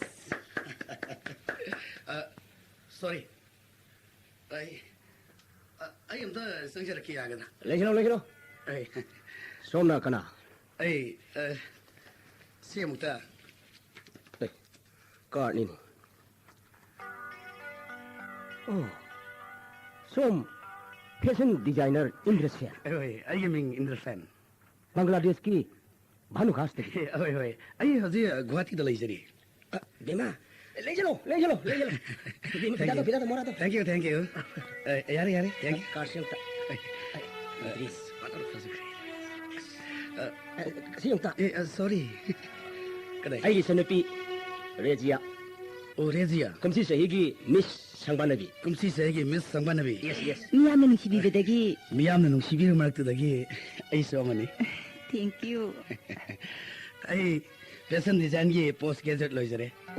ꯑꯩ ꯃꯇꯝ ꯈꯔ ꯂꯟꯗꯟꯗ ꯂꯩꯖꯔꯨꯔꯦ ꯂꯟꯗꯟꯒꯤ ꯈꯣꯡꯆꯠꯇꯒꯤ ꯍꯜꯂꯛꯄ ꯃꯇꯝꯗ ꯑꯩꯒꯤ ꯄ꯭ꯔꯥꯏꯚꯦꯠ ꯁꯦꯀ꯭ꯔꯦꯇꯔꯤꯅ ꯍꯣꯏ ꯑꯩꯒꯤ ꯄ꯭ꯔꯥꯏꯚꯦꯠ ꯁꯦꯀ꯭ꯔꯦꯇꯔꯤꯅ ꯃꯤꯁ ꯁꯪꯕꯥꯅꯕꯤꯒꯤ ꯐꯣꯇꯣ ꯑꯃ ꯀꯛꯄꯤꯔꯛꯈꯤ ꯃꯤꯁ ꯁꯪꯕꯥꯅꯕꯤꯒꯤ ꯐꯣꯇꯣ ꯎꯔꯕ ꯃꯇꯝꯗ ꯃꯇꯝ ꯂꯩꯕ ꯈꯤꯕꯤꯛꯇ ꯁꯪꯕꯥꯅꯗꯨꯅ ꯂꯩꯔꯒꯗꯕ ꯃꯣꯗꯦꯜ ꯑꯃꯈꯛ ꯑꯩ ꯊꯦꯡꯅꯖꯈꯤ ꯃꯣꯗꯦꯜ ꯑꯩ ꯖꯄꯥꯟꯒꯤ ꯈꯣꯡꯆꯠ ꯀꯦꯟꯁꯦꯜ ꯇꯧꯔꯝꯃꯒ ꯏꯝꯐꯥꯜꯗ ꯂꯥꯛꯆꯕꯅꯦ ꯀꯌꯥꯗ ꯋꯥꯅ ꯂꯦꯡꯕꯤꯔꯛꯈ꯭ꯔꯕꯅꯣ ꯀꯔꯤ ꯇꯧꯅꯤ ꯇꯥꯃꯣ ꯑꯩ ꯐꯦꯁꯟ ꯗꯤꯖꯥꯏꯟꯒꯤ ꯍꯣꯕꯤꯗ ꯌꯥꯝꯅ ꯉꯥꯎꯖꯕ ꯃꯤꯁꯨ ꯑꯃꯅꯤ ꯂꯣꯏꯅꯅ ꯃꯤꯁ ꯁꯪꯕꯥꯅꯕꯤꯒꯤ ꯏꯁꯩ ꯃꯇꯦꯛ ꯑꯃꯁꯨ ꯑꯩ ꯇꯥꯖꯈ꯭ꯔꯦ ꯑꯗꯨ ꯑꯩ ꯁ꯭ꯇꯤꯜ ꯑꯝꯇ ꯂꯧꯖꯒꯦꯕꯨ ꯃꯁꯤ ꯀꯔꯤ ꯀꯥꯏꯕ ꯂꯩꯒꯗꯒꯦ ꯀꯔꯝꯕ ꯄꯣꯁꯇ ꯄꯥꯝꯕꯤꯒꯦ ꯊꯦꯡꯛ ꯌꯨ ꯄꯣꯁ ꯑꯝꯇ ꯌꯦꯡꯖꯒꯦꯀꯣ ꯍꯣꯏ ꯉꯛꯇꯣ ꯈꯖꯤꯛꯇꯪ ꯊꯥꯡꯒꯠꯄꯤꯌꯨ ꯈꯖꯤꯛꯇꯪ ꯑꯩꯉꯣꯟꯗ ꯌꯥꯝꯅ ꯅꯨꯡꯁꯤꯅ ꯑꯃꯨꯛꯇ ꯌꯦꯡꯕꯤꯔꯛꯑꯣ ꯌꯥꯝ ꯅꯨꯡꯁꯤꯅ ꯁꯣꯔꯤ ꯀꯦꯃꯦꯔꯥꯗ ꯍꯥꯏꯖꯕꯅꯤ ꯑꯩ ꯄꯣꯁ ꯑꯝꯇ ꯌꯦꯡꯖꯕꯅꯤ ꯀꯦꯃꯦꯔꯥ ꯌꯥꯎꯗ꯭ꯔꯗ ꯚꯥꯞ ꯏꯃꯥ ꯆꯦꯛꯁꯤꯜꯂꯨꯍꯦ ꯐꯤꯂꯝꯒ ꯃꯔꯤ ꯂꯩꯅꯕ ꯄꯣꯠꯅꯤ ꯇꯥꯃꯣ ꯈꯔ ꯌꯦꯡꯉꯨꯀꯣ ꯌꯦꯡꯒꯦ ꯃꯑꯣꯡ ꯇꯥꯅ ꯑꯝꯇ ꯂꯩꯄꯤꯌꯣ ꯀꯧꯔꯤꯒꯤ ꯉꯥꯡꯂꯩꯅꯕꯁꯤꯡꯒꯤ ꯃꯆꯥ ꯃꯆꯥꯁꯤꯡꯗꯣ ꯃꯗꯨ ꯃꯥꯡꯍꯟꯕꯤꯒꯅꯣ ꯃꯗꯨ ꯃꯌꯦꯛ ꯁꯦꯡꯅ ꯎꯍꯟꯕꯤꯌꯨ ꯃꯌꯦꯛ ꯁꯦꯡꯅ ꯐꯨꯔꯤꯠꯇꯣ ꯈꯔ ꯍꯥꯏꯗꯣꯛꯑꯣ ꯅꯧꯅ ꯂꯥꯛꯄ ꯃꯔꯨꯞ ꯑꯃꯗ ꯇꯔꯥꯝꯅ ꯑꯣꯛꯄꯒꯤ ꯃꯤꯅꯣꯗꯣ ꯃꯗꯨ ꯃꯥꯡꯍꯟꯕꯤꯒꯅꯨ ꯃꯗꯨꯁꯨ ꯃꯌꯦꯛ ꯁꯦꯡꯅ ꯎꯍꯟꯕꯤꯌꯨ ꯑꯗꯨꯒ ꯂꯪꯂꯕ ꯌꯥꯇꯣꯜ ꯑꯅꯤꯗꯣ ꯆꯤꯝꯕꯥꯜ ꯑꯅꯤꯅ ꯈꯨꯝꯖꯤꯟꯕꯤꯒꯅꯨ ꯃꯗꯨ ꯐꯖꯅ ꯃꯀꯥ ꯂꯥꯝꯅ ꯎꯟꯕꯤꯌꯨ ꯇꯥꯃꯣ ꯁꯤ ꯌꯥꯔꯣꯏ ꯅꯪ ꯌꯥꯗ ꯑꯃ ꯍꯤꯒꯠꯂꯗꯤ ꯀꯗꯥꯏꯗꯒꯤ ꯁꯣꯝꯗ ꯌꯥꯎꯍꯟꯒꯅꯨ ꯔꯦꯗꯤ ꯌꯥꯝ ꯐꯖꯔꯦ ꯔꯦꯗꯤ ꯌꯥꯔꯗ꯭ꯔꯥ ꯕꯦꯛ ꯁꯥꯏꯟ ꯑꯝꯇ ꯂꯧꯖꯒꯦ ꯍꯥꯏꯕꯗꯤ ꯇꯨꯡꯌꯥꯟꯒꯤ ꯁꯔꯨꯛ ꯑꯗ ꯑꯩꯈꯣꯏ ꯁꯥꯏꯠꯇ ꯇꯨꯡ ꯑꯣꯟꯁꯤꯟꯕꯁꯤꯕꯨ ꯀꯩꯁꯨ ꯀꯥꯏꯕ ꯂꯩꯇꯦ ꯃꯗꯨꯅꯤ ꯑꯩꯅ ꯄꯥꯝꯖꯔꯤ ꯑꯣꯟꯁꯤꯜꯂꯨ ꯔꯦꯗꯤ ꯉꯛꯇꯨ ꯑꯩꯈꯣꯏꯒꯤ ꯃꯥꯡꯂꯣꯝꯗ ꯈꯖꯤꯛꯇꯪ ꯌꯦꯟꯕꯤꯌꯨ ꯁꯤ ꯉꯛꯁꯤ ꯌꯥꯔꯗꯤ ꯁꯣꯛꯄꯤꯅꯨ ꯑꯩ ꯁꯣꯛꯆꯗꯦ ꯁꯣꯔꯤ ꯁꯣꯛꯆꯗꯦ ꯁꯦ ꯔꯦꯗꯤ ꯃꯤꯁꯤꯗꯨꯅ ꯑꯩꯉꯣꯟꯂꯣꯝꯗ ꯅꯥꯆꯦꯛꯅ ꯑꯝꯇ ꯌꯦꯡꯕꯤꯔꯣ ꯔꯦꯗꯤ ꯁꯦ ꯌꯥꯔꯦ ꯌꯥꯔꯗ꯭ꯔꯥ ꯁꯥꯍꯦꯕ ꯌꯥꯗ꯭ꯔꯥ ꯌꯥꯖꯔꯦ ꯑꯗꯣ ꯇꯥꯃꯣꯅ ꯍꯧꯖꯤꯛ ꯃꯐꯝ ꯀꯗꯥꯏꯋꯥꯏꯗ ꯑꯩꯒꯤ ꯃꯤꯁꯟꯅ ꯑꯩꯒꯤ ꯇꯨꯝꯐꯝ ꯆꯥꯐꯝ ꯂꯣꯏꯅ ꯁꯤꯜꯂꯝꯃꯒꯅꯤ ꯑꯩꯍꯥꯛ ꯐꯤꯂꯝ ꯀꯣꯔꯄꯣꯔꯦꯁꯟꯒꯤ ꯃꯤꯑꯣꯏ ꯈꯔꯒ ꯎꯅꯔꯨꯈꯤꯒꯅꯤ ꯑꯗꯨꯕꯨ ꯑꯩꯅ ꯃꯔꯨ ꯑꯣꯏꯅ ꯂꯥꯛꯆꯕꯗꯤ ꯃꯤꯁ ꯁꯪꯕꯥꯅꯕꯤꯕꯨ ꯒꯨꯋꯥꯍꯥꯇꯤꯗ ꯑꯣꯛꯄꯒꯤ ꯊꯧꯔꯝ ꯑꯃꯈꯛꯇꯪ ꯑꯩ ꯄꯥꯡꯊꯣꯛꯆꯒꯦꯗꯅ ꯒꯨꯋꯥꯍꯥꯇꯤꯗ ꯑꯩ ꯁꯣꯏꯗꯅꯃꯛꯀꯤ ꯂꯥꯛꯆꯒꯅꯤ ꯇꯥꯃꯣ ꯌꯥꯝ ꯅꯨꯡꯉꯥꯏꯖꯩ ꯑꯩꯗꯤ ꯀꯧꯏ ꯑꯩꯅ ꯃꯄꯥꯟꯗ ꯂꯩꯈꯤꯕ ꯃꯔꯝ ꯑꯣꯏꯕꯅ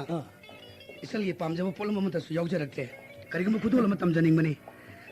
ꯑꯗꯨ ꯌꯥꯝꯗꯦꯁꯦ ꯂꯨꯄꯥ 10,000 ꯈꯛꯇꯅꯤ ꯁꯤ ꯑꯝꯇ ꯂꯧꯁꯟꯕꯤꯌꯨ ꯇꯥꯃꯣ ꯑꯩ ꯂꯧꯖꯔꯦꯗ ꯇꯥꯃꯣ ꯂꯩꯔꯤꯁꯦ ꯌꯥꯝꯅ ꯅꯨꯡꯉꯥꯏꯖꯔꯦ ꯈꯨꯗꯣꯜꯅꯤ ꯂꯅꯥꯏꯗꯤ ꯂꯧꯁꯟꯕꯤꯌꯨ ꯂꯧꯁꯟꯕꯤꯌꯨ ꯑꯗꯨꯅ ꯄꯥꯝꯖꯕ ꯄꯣꯠꯂꯝ ꯑꯃꯇꯪ ꯂꯩꯕꯤꯌꯨ ꯊꯦꯡꯛ ꯌꯨ ꯌꯥꯝ ꯅꯨꯡꯉꯥꯏꯖꯔꯦ ꯑꯗꯨꯗꯤ ꯑꯩ ꯑꯃꯨꯛ ꯌꯧꯖꯈ꯭ꯔꯒꯦ ꯑꯩ ꯏꯝꯐꯥꯜꯗ ꯃꯇꯝ ꯈꯔ ꯂꯩꯈꯤꯒꯅꯤ ꯇꯥꯟꯖꯥ ꯐꯪꯉꯒꯗꯤ ꯑꯗꯨꯝ ꯆꯠꯊꯣꯛꯆꯔꯛꯀꯦ ꯇꯥꯃꯣ ꯁꯣꯏꯗꯅ ꯂꯦꯡꯊꯣꯛꯄꯤꯔꯣ ꯇꯥꯃꯣ ꯆꯥꯛꯂꯦꯟ ꯑꯃꯁꯨ ꯁꯣꯏꯗꯅ ꯁꯤꯟꯖꯔꯝꯒꯅꯤ ꯇꯥꯃꯣ ꯃꯌꯥꯝꯅ ꯅꯨꯡꯁꯤꯕꯤꯔꯤꯕꯁꯦ ꯑꯩꯒꯤ ꯂꯥꯏꯕꯛ ꯐꯕꯅꯤ ꯑꯗꯨꯗꯤ ꯑꯩ ꯑꯃꯨꯛꯇ ꯌꯧꯖꯔꯒꯦ ꯍꯣꯏ ꯈꯨꯠꯇꯣ ꯑꯃꯨꯛꯇ ꯍꯣꯏ ꯔꯦꯖꯤꯌꯥ ꯇꯥꯃꯣ ꯊꯦꯡꯛ ꯌꯨ ꯌꯧꯔꯒꯦ ꯕꯥꯏ ꯕꯦꯝꯃ ꯃꯁꯤꯒꯤ ꯅꯤꯄꯥꯁꯤ ꯑꯔꯥꯏꯕ ꯅꯤꯄꯥ ꯅꯠꯇꯦꯅꯦꯍꯦ ꯑꯩꯒꯤ ꯂꯥꯏꯐꯇ ꯁꯦꯝꯕꯤꯕ ꯉꯝꯕ ꯅꯤꯄꯥꯅꯤ ꯑꯁꯤ ꯃꯥꯅꯤꯅꯦ ꯅꯪꯒꯤ ꯂꯥꯏꯐꯀꯤ ꯄ꯭ꯔꯣꯐꯦꯁꯟꯗ ꯃꯇꯦꯡ ꯄꯥꯡꯕ ꯉꯝꯕ ꯃꯤꯅꯦ ꯅꯪꯕꯨ ꯁꯦꯝꯗꯣꯛꯄꯤꯕ ꯁꯥꯗꯣꯛꯄꯤꯕ ꯉꯝꯕ ꯃꯤꯅꯤꯅꯦ ꯁꯦ ꯍꯩꯃꯥ ꯍꯌꯦꯡꯒꯤ ꯄ꯭ꯔꯣꯒ꯭ꯔꯥꯝ ꯇꯥꯃꯣ ꯏꯁꯩꯗ ꯃꯑꯣꯡ ꯇꯥꯁꯤ ꯃꯅꯨꯡꯗ ꯀꯥꯎꯏ ꯍꯌꯦꯡ ꯆꯨꯔꯆꯥꯟꯄꯨꯔꯒꯤ ꯂꯥꯛꯑꯣ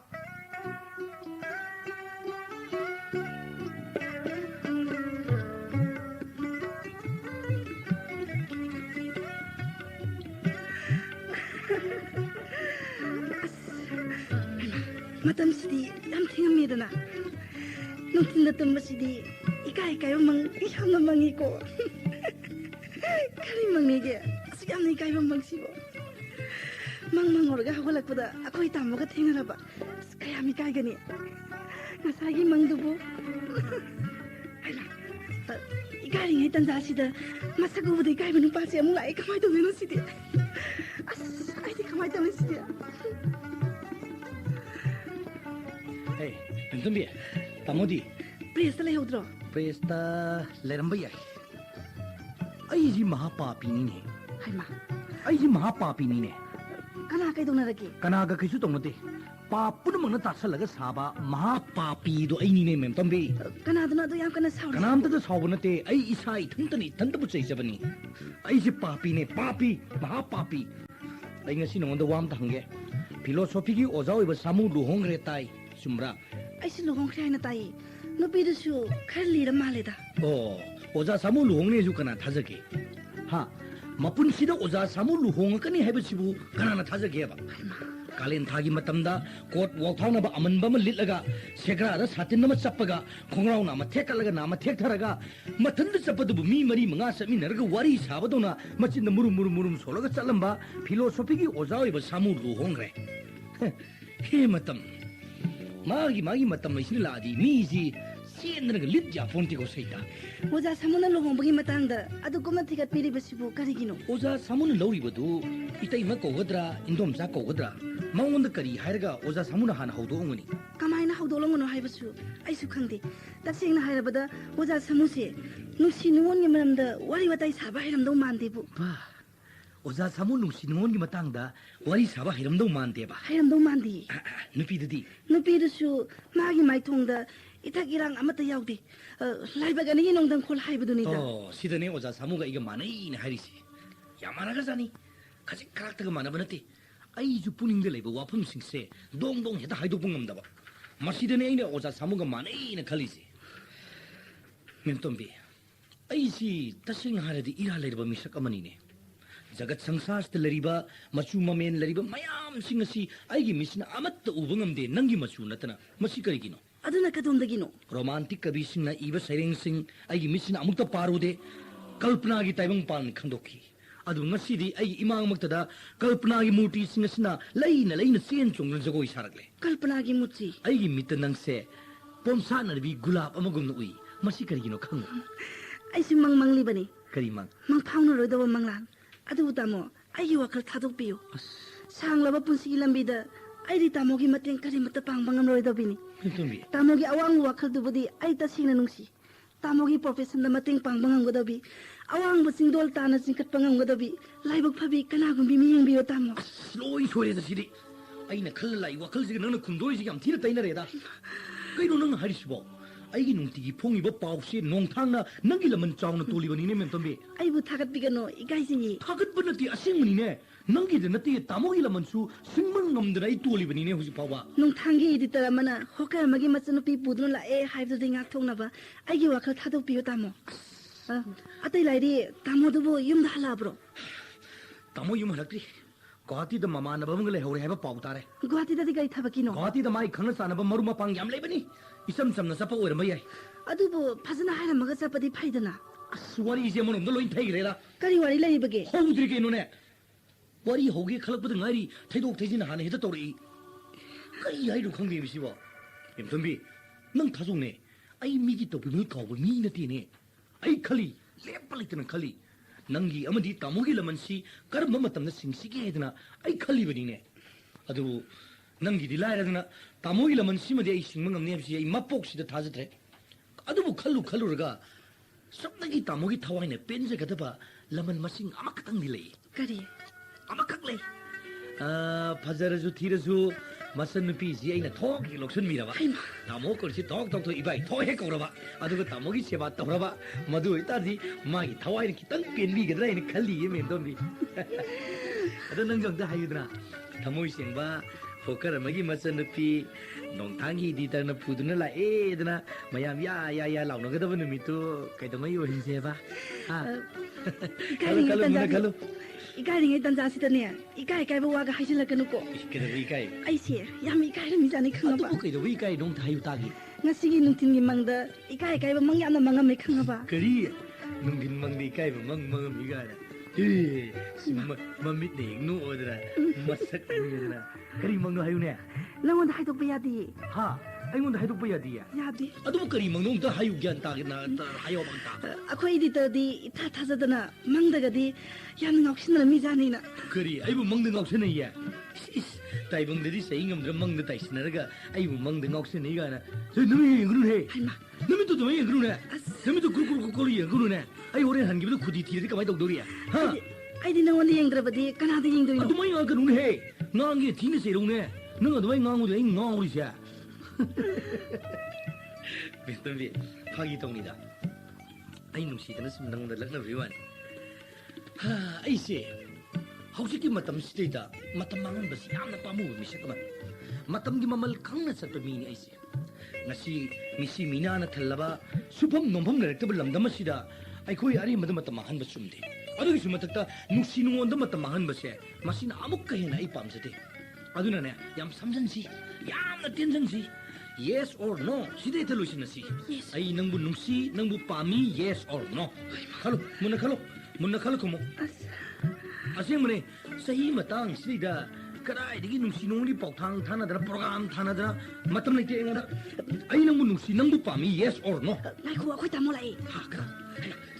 ꯅꯨꯡꯁꯤꯕ ꯑꯩꯁꯤꯗꯤ ꯅꯨꯡꯁꯤꯕꯅꯤ ꯑꯩꯒꯤ ꯄ꯭ꯔꯦꯁꯇ ꯊꯕꯛ ꯇꯧꯔꯤ ꯃꯌꯥꯝꯗꯣ ꯑꯩ ꯂꯣꯏ ꯅꯨꯡꯁꯤꯈ꯭ꯔꯦ ꯑꯩ ꯀꯥꯟꯅꯕꯗꯤ ꯍꯦꯟꯅ ꯎꯁꯤꯠ ꯊꯑꯣꯏꯗꯕ ꯁꯥꯔꯅ ꯑꯩꯕꯨ ꯈꯕꯔ ꯌꯣꯟꯕꯅꯤ ꯎꯁꯤꯠꯇꯗꯅ ꯇꯧꯔꯤꯃꯤꯅꯦ ꯄꯥꯈꯪꯅꯤ ꯅꯍꯥꯅꯦꯅ ꯃꯕꯨꯛ ꯏꯀꯪ ꯍꯦꯛ ꯀꯪꯉꯗꯅ ꯃꯁꯥꯒꯤ ꯃꯕꯨꯛꯅ ꯈꯟꯈꯤꯕꯗ ꯃꯁꯥꯒꯤ ꯃꯈꯣꯡꯗꯣ ꯎꯕ ꯉꯝꯗ꯭ꯔ ꯃꯥꯒꯨꯝꯅ ꯁꯦꯡꯉꯣꯟꯗ ꯎꯁꯤꯠ ꯊꯑꯣꯏꯗꯗꯅ ꯑꯩꯒꯤ ꯆꯦꯞꯁꯤꯡ ꯑꯃꯗ ꯁꯣꯔ ꯂꯦꯞꯀꯅꯤ ꯈꯪꯗꯕ ꯁꯥꯔꯤꯌꯦ ꯇꯥꯃꯣ ꯀꯔꯤꯅꯣ ꯉꯥꯡ ꯆꯪꯉꯛꯏꯁꯤꯕꯣ ꯉꯥꯡꯉꯤꯃꯤ ꯃꯦꯇꯣꯕꯤ ꯉꯥꯡꯉꯤꯃꯤ ꯇꯥꯃꯣ ꯀꯩꯗꯧꯕꯤꯕ ꯌꯥꯎꯔꯒꯦ ꯌꯥꯝ ꯐꯤꯡꯅ ꯂꯥꯛꯄꯤꯔꯤꯁꯤꯕꯣ एडिटर लेबिरमिना ꯑꯩ ꯂꯩꯖꯔꯝꯃꯤꯌꯦ ꯇꯥꯃꯣ एडिटर हुजिक मतमसि मीसिंगसे थौगलोन व्यवहारसे अइदि सिंगना अमत्त खंगनद्रे एडिटर तमो अइबु करी काइग्रगेने हा एडिटर मु नतेदा अखोय अवांग थंगबसिदा ऑफिसर ने नम लेरी मबु इकंग कंगबा पाखंग ने नम लेरीये असिदा इंगोर खबर योमने दना उसित थवइदना हे हाय मसी तानरंग मबु अकंग फोटो नमदना तोरदि तमो प्रेस की मीना फोटो नमई वाकल जिमदि करिम तौ यादि त काउद्रिने तमो इसिसे एडिटर अंत लैसबि याजरे अइ ngसाइदि सुम फमजर मने अदा ख्वांग नान गांतंग अइ लेफ्टर मनि तमो याजरे एडिटर लाफिबु याम फरे अइ सि एडिटर ग उनजगेने खजरंबा ngसा युसे खबर मथंग योनजरुगा होय प्रियस संजगेने खंजरुबा अदिदा युमददि उंत यौरुगेने मु लाकांदा इसा नुपीना मु इमानबर पाव हरमिंग लाक्ता यादि थुना हरमेन अमु ससरुरिबा अदु अइ ngarang ayukse cameraman tomsaga khoi cameraman tomsa hoi aikoinina khwarman mazar manung singarang photo khara logjere masi engta hapaningdana ai editor bu unajaningba adu hojik laing si dang ta paibi ro di ai photo jingong di yengse ai masi engta kada ang yengse dam ai masi engta mathang ta haijere ko masi haibi dam haibi मसी अहन मगी सीडीटर बिहार दगी लाको बिहारी सिंगना अयु अंगन मदा कंगला पाक इसिंग सोरगा थेला गाड़ी इसिंग योंब लाई पौनारो की नोपोनो सुप अनिमक्ता कबुई पाखंग मैतई पाखंग लेसाबी सिंगना मागी पात्र पायरगा बिहारी सिंगना मणिपुर की सिंग मणिपुरी सिंग योनसलकपदु लैगदबगी नुंगसीन ngaibगी सकतमनि सुमिदा तमो सुमिदा हौजी मतम सिददि पानी वाला दगी सिंग सि लैरगा लोई सिजिन पानी वाला लाक्तरबदि खोइ लंदम सिदा इरु जरोइ दब लेतिन संगोइ दब मी से खोइ लेबा से याम लेना चाली दितर तमो याम सुंगरे तमोगी वफम सि खोइ दितर अदुगा मथंगी सिना होय मसीद फमीबसी नुंगाइबद लेथरब मैतई पाखंग अमगी सकतमनि माना फमीबसी हजामगी सौकीदनी हजामसिद मसम कक्पु लोरगा मसासी नोइरकपसिदा नुंगाइरक्तर लेथरकपनि तमो हजामसिद मसी नुपासी नुंगाइबन खम योरेसे अदुनदि मसी नुपासी आइना तौरिगा यारनि अदना मकोक्सि पारगा तिंगोंग कांगोंग सादन लैथोरसिन तोरमदगी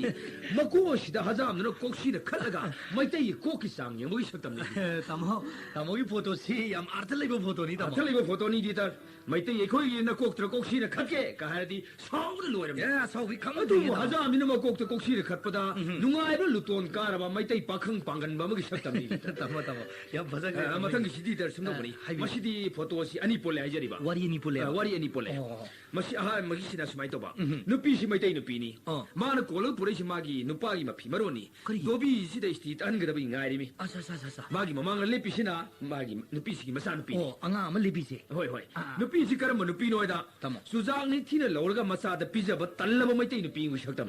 तमो अइ भाब ता सद्रे तमो सि बिहारी न सुजाक तो मुनबोय मुंदबोय mai ta na lo bu lai ga masa da pije da ugi ngai mini jitar adu tamo ma na lo ri bu sujak si di bihar ri probo oi mo kada ni ro jitar ai koi lam dam site pan ba sujak ni ne bihar sing du na manipuri sing ge sujak lo ba hai ram mo na bihar dai wa la ga manipur lo ri ni jitar yam pasai re adu ga hek thang na ba lai sina hoi hoi ngarang nung dang gi ni sa ngasi ayuk phoba hanri ba mai tai pakhang ani ni paunarot ki lambi ni mo ni lai si paunarot ki nakanda tu sida lepi sina swing yo mani swing yo mis de gi yung or ba ni sina swing glass ni lem thake sini adu lem lo thake adu swing yo masina mamit mama yi sok tu o yeng pai sok tam ni ki tamo di kadai dum nam ho ro dum ta sa na lo ho re da mathang gi sini te aroi bi se sidi tamo bus ki yawi he bus se zatik mayam tong ba laipam ko ne sat ba bus ni ai jari ba mamang thai si ubi de ko bindraban jatra hai bin ko bindraban jatra thari oi masi wa yang la kai lambi ni namun mapa ni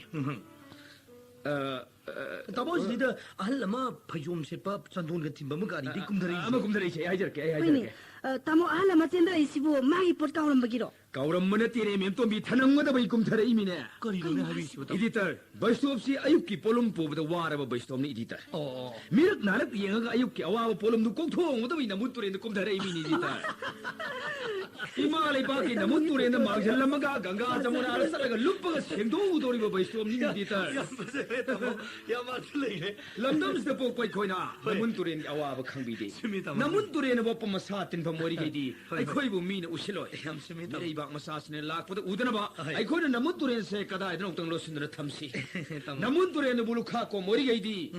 ganga jamuna ra sam ni pala han lup por so ai khoi gi sadi seng bo gi wala te di yam sung re ta mo yam masi di ta mathang mathang ta happy de ba ya da ai jare ai nge si di ondong no tanja jana photo mayam ma phang jare tamo masi gi kalam ni singda nung gi oi ba wari ma i hen jare ga ne ai khabar da nukti gi sang nai na phongdok jare bo hona yam no ai jare di ta khang di ta Irai pa iram dam sido pora banina. Irai pa ki oiba thabak khadi tawjaningi. Ai wakan khali ba mayam sikhadi yami. Adabu isan ji laiba sina ta pangthok pangam de tawri. Habi su tamo. Haibadi. Hojik matam lai sabi loiba se yam lore tamo. Mi oiba marakida mi ne mi thiba khangnaraktre. Magi su are pa karino matang khangja khagadi ai su di tergi nong thangsi lojing loya singya tamya si koina salaga sadok sagada bani adu isan si laibisina thadok pangam de sini dai hajari tamo magi are pa ma haisibu tamo ai di yum lai tabadi kadai dai ro doino sumine aduna boibung na nangbu thado sat pangam de hari sini ngasimak nang tamoi di tar se khoi yum de leibiram mai phamre aina barmo halagu matam da khoi lerek masan sida khagirang saurang setpa sipai mayam army mayam mari thole aina moi uru matam da isan na tom de lehoi ko edana ai pakhatana barbo lakpani adu da ngangong gi makhul ani no bu kon ma thung da ba sei asina ingoda hai khamri ma kedore nang na barbo lai do magi he do hai du ni editor aina ngang na sound I ka na sangai sumida tamo hojiki matam sida di thogolon bebar ji madi laibak sida di pumang mang ga ta khana de editor yam sumi tamo ta bi yam sumi editor hojik pu nate ai awang thambagi tamo I da leiba ukil na ha se ai ma ang to una jege wahi musam da sa ge lang se ni tamo una bi ra una jare sam sam ke sam gi matang do wari sa ja me to bisanum ga so ma to ya se tamo press teling bi rakhini ko hoi ai shodra laksa ga adudi isilina utana ga daba khana ga daba hiram khara leire ro ai press to ne leijra mage tamo phani phani ai shodra laksa ge dita ada tamo na uji hai bi giba mayam singdo di yam phajabam yauri ne tamo karam ba matang waram yam phajabam yauri bo tamo ai bi dita magi are pa ma hai bi matang do asono num si jare tamo hoi hoi kasi no manga tamo adu nanaw no sum khanjaba da mai su laibang na tambam di soidra leiram khara ne khanjai da tamo adu de editor laibang na tammi me badana number 4 ka pa ai saibi mai na koi tan tan na laiba matam gi yak law pa khangam na thungjang khadi mai di mang jere ne madu mudi tamo nanaw thajari da khangde editor housing matam gi bidi bida ta nong dam sisu kana ga tamsino khanbada pangwa wara jani di editor sumi tamo sumi adu di tamo ai mu yongno tawjarage fani di hore na dum isina una ai sum lejawrage di thilok yam ngai jere he kai memtam bi tamo hari phajin he tamo hi sumine mama mapa mabung mopa oibasing asina masa masal masi oibasing sibu nunga yai phobe imung da thaji yonjaba haibasidi taibang palgi chatlabi niyom ni ne sidi mani dita tamo yam phajin tamo na no hi wari ni ko mari dita adu nang ngausan nu ne ngausan ni haibanati nang bhap taw aina haibado nang kawno ai kawno nang tamo na haiba wadi nang kaw ya de अदो अइना हाइबदु काउद्रबा नंग मी ओइरबनी हे ma'am तंबी अदो नंग भाप ताउ को ज्ञान ताउ को ताउ अदुदी आई मुग योजरे तामो funny I सुम लेजा होरे फनी फनी आई मेम तंबी ना हाइदु काउनु को तामो बेग पुरोइद्रो इसे एडिटर बेग काउरमे ए मेम तंबी अते बी एडिटर की बेग तंग तपी अते बी अंत से तामो कइदो एडिटर तामो आई योजरे तामो ꯑꯩꯈꯣꯏ ꯏꯗꯤꯇꯔꯁꯤꯗꯤ ꯒ꯭ꯌꯥꯟ ꯇꯥꯈ꯭ꯔꯕ ꯃꯤꯅꯤꯅꯦ ꯋꯥꯈꯜ ꯂꯧꯁꯤꯡ ꯂꯩꯕ ꯃꯤꯅꯤ ꯋꯥꯉꯥꯡ ꯁꯉꯥꯡ ꯐꯖꯩ ꯃꯤ ꯇꯤꯟꯅꯕ ꯍꯩ ꯍꯩ ꯅꯪ ꯇꯥꯃꯣꯅ ꯍꯥꯏꯔꯝꯕ ꯋꯥꯁꯤꯡꯗꯣ ꯅꯪ ꯑꯃꯠꯇ ꯀꯥꯎ ꯌꯥꯗꯦꯀꯣ ꯚꯥꯞ ꯇꯥꯔꯦꯗꯅ तामोसिना तारिबा ग्यान असिबु ꯒ꯭ꯌꯥꯟ ꯇꯥꯕ ꯍꯥꯏꯕꯨ ꯂꯥꯏꯔꯤꯛ ꯂꯥꯏꯁꯨ ꯅꯤꯡꯊꯤꯅ ꯍꯩ ꯋꯥꯉꯥꯡ ꯁꯉꯥꯡ ꯐꯖꯩ ꯃꯃꯥꯅ ꯍꯥꯏꯕꯤꯂꯤ ꯃꯌꯥꯝꯕꯅ ꯍꯥꯏꯕꯤꯂꯤ ꯂꯥꯏꯔꯤꯛ ꯂꯥꯏꯁꯨ ꯍꯩꯔꯦ ꯃꯤ ꯑꯁꯤꯅꯤ ꯑꯐꯕ ꯃꯤ ꯍꯥꯏꯁꯦ ꯑꯐꯕ ꯃꯤꯒꯤꯗꯤ ꯃꯦꯝꯇꯣꯝꯕꯤ ꯑꯋꯥꯠꯄ ꯑꯝꯇ ꯂꯩꯇꯦ ꯃꯃꯥꯅ ꯍꯥꯏꯗꯅ ꯑꯍꯜ ꯂꯃꯟ ꯈꯔ ꯆꯠꯂꯒ ꯉꯔꯥꯡ ꯎꯀꯤꯜꯒꯤ ꯃꯆꯥꯅꯨꯄꯤ ꯑꯃ ꯍꯥꯏꯔꯨꯏꯌꯦ ꯍꯥꯏꯗ꯭ꯔꯤꯉꯩꯗ ꯄꯤꯔꯛꯄꯅ ꯍꯥꯜꯂꯤ ꯍꯥꯏꯔꯤꯁꯤꯅꯤ तामो नुपी हाइरुरेबा ꯍꯥꯏꯔꯨꯔꯦ ꯄꯤꯔꯛꯑꯦ ꯂꯨꯍꯣꯡ ꯇꯥꯔꯦ उकिलगी मचानुपी तामो ꯍꯣꯏꯅꯦ ꯎꯀꯤꯜꯒꯤ ꯃꯆꯥꯅꯨꯄꯤꯅꯤ ꯅꯨꯄꯤꯗꯨꯁꯨ ꯀꯣꯂꯦꯖꯒꯤ ꯑꯣꯖꯥꯅꯤ ꯑꯩꯅꯦ ममाना चलगा हाइरुरिबा ꯃꯃꯥꯅ ꯆꯠꯍꯜꯂꯒ ꯍꯥꯏꯔꯨꯔꯤ ꯃꯤꯅꯦ ꯃꯦꯝꯇꯣꯝꯕꯤ ꯅꯪꯕꯣ मसासु याइको तामो ꯌꯥꯗꯗꯤ ꯀꯩꯅꯣꯅꯦ ꯃꯤ ꯃꯃꯥꯅ ꯍꯥꯏꯕ ꯌꯥꯕ ꯃꯆꯥꯅꯤ ꯃꯦꯝꯇꯣꯝꯕꯤ ꯅꯪꯕꯣ माना खली वाखल सिबु करी वाखनोने ꯀꯔꯤꯕ ममाना खली वाखनदो करी वाखनो हाइबा मयाम बहल मै चाउ चाउ लेदि अदुग मनाउ नु पातो मगी नु बि हाइरिबा इमादनो खली वाखनदो करी वाखनो सिबो ꯀꯔꯤꯅꯣ ꯅꯪ ꯑꯗꯨ ꯀꯟ ꯁꯥꯎꯔꯣꯏꯗꯨꯅ ꯑꯩꯁꯦ ꯆꯉꯥ ꯊꯥꯄꯩ ꯋꯥꯅꯤ ꯑꯦ ꯀꯔꯤꯕ ꯃꯌꯥꯝ ꯑꯍꯟꯗꯣ ꯆꯉꯥ ꯊꯥꯄꯩ ꯋꯥꯅꯦꯕ ꯃꯌꯥꯝ ꯑꯍꯟ ꯂꯩꯅ ꯃꯅꯥꯎ ꯅꯨꯄꯥ ꯑꯇꯣꯝꯕꯒꯤ ꯅꯨꯄꯤ ꯍꯥꯏꯔꯤꯕ ꯏꯃꯥꯗꯨꯅ ꯈꯜꯂꯤ ꯋꯥꯈꯜꯗꯨꯅ ꯑꯩꯅ ꯌꯥꯝ ꯀꯟꯅ ꯁꯥꯎꯅꯤꯡꯉꯤꯁꯦ ꯑꯗꯨ ꯃꯤ ꯏꯃꯨꯡꯒꯤ ꯊꯕꯛꯇꯣ ꯅꯪꯅ ꯅꯈꯣꯏꯗꯧꯗ ꯕꯤꯔꯤ ꯁꯥꯎꯒꯠꯂꯣꯏꯗꯨ ꯀꯔꯤꯒꯤꯅꯣ ꯏꯃꯦ ꯏꯃꯥꯅ ꯈꯜꯂꯤ ꯋꯥꯈꯜꯗꯣ ꯑꯩ ꯌꯥꯝ ꯀꯟꯅ ꯁꯥꯎꯅꯤꯡꯉꯤꯗ ꯀꯔꯤꯅꯣ ꯃꯁꯤ ꯉꯥꯡꯁꯤ ꯇꯧꯔꯤꯁꯤꯕꯣ ꯀꯔꯤꯅꯣ ꯅꯪ ꯍꯥꯏꯗꯨꯕ ꯅꯪ ꯁꯥꯎꯔꯤꯗꯣ ꯀꯔꯤꯒꯤꯅꯣ ꯏꯃꯦ ꯑꯗꯨꯕꯣ ꯅꯠꯇꯦ ꯃꯌꯥꯝ ꯑꯍꯜ ꯂꯩ ꯆꯥꯎ ꯆꯥꯎ ꯂꯩꯔꯤ ꯃꯅꯥꯎ ꯅꯨꯄꯥ ꯑꯇꯣꯝꯕꯒꯤ ꯅꯨꯄꯤ ꯍꯥꯏꯔꯤꯕ ꯏꯃꯥꯗꯨꯅ ꯈꯜꯂꯤ ꯋꯥꯈꯜꯗꯣ ꯃꯗꯨꯅꯦꯕ ꯑꯩꯅ ꯁꯥꯎꯔꯤꯁꯦ ꯑꯗꯨ ꯌꯧꯔꯗꯤ ꯃꯦꯝꯇꯣꯝꯕ ꯏꯃꯨꯡꯁꯨ ꯚꯥꯞ ꯇꯥꯗ꯭ꯔꯦ ꯑꯩ ꯀꯃꯥꯏꯅ ꯇꯧꯅꯤ ꯁꯤꯗꯤ ꯑꯩ ꯈꯣꯏꯗꯧꯁꯦ ꯌꯥꯝ ꯁꯥꯎꯅꯤꯡꯈ꯭ꯔꯦꯗ ꯅꯪꯗꯒ ꯏꯀꯥꯏꯕ ꯃꯪꯉꯝꯕꯅꯦ ꯐꯩ ꯅꯈꯣꯏ ꯏꯃꯨꯡ ꯆꯠꯂꯒ ꯂꯥꯟ ꯇꯧꯔꯨꯒꯦꯀꯣ ꯐꯩ ꯑꯁ ꯂꯥꯟ ꯇꯧꯔꯨꯒꯦꯗ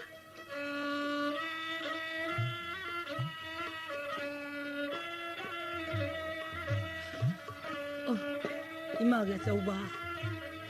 낭나 떠오르시고 까리노네 이붕어 ጸꯠ가니 아이 하이엔 거하티데 소이데네 ጸꯠ가니 거하티데 레이바 마기 마마나버싱도 우나루가니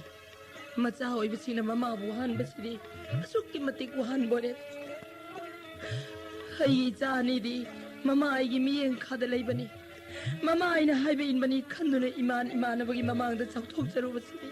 우나막 아리엠바 따크레 चप्पा यहाँ बच्चे थी भी यहाँ बच्चे ही रे अरे वो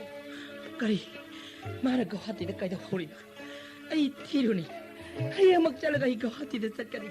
ऐ सो अच्छा हुआ इमा नंग कदाई दे ले लो इमा हायो इमा ना हंगली बसे नंग वंदनी नंग कदाई दे चलू बगे कुमो नंग वंदनी इमा ना हंगली बसे नंग इमा वो हंगे खंडन वाली बरे ने इमा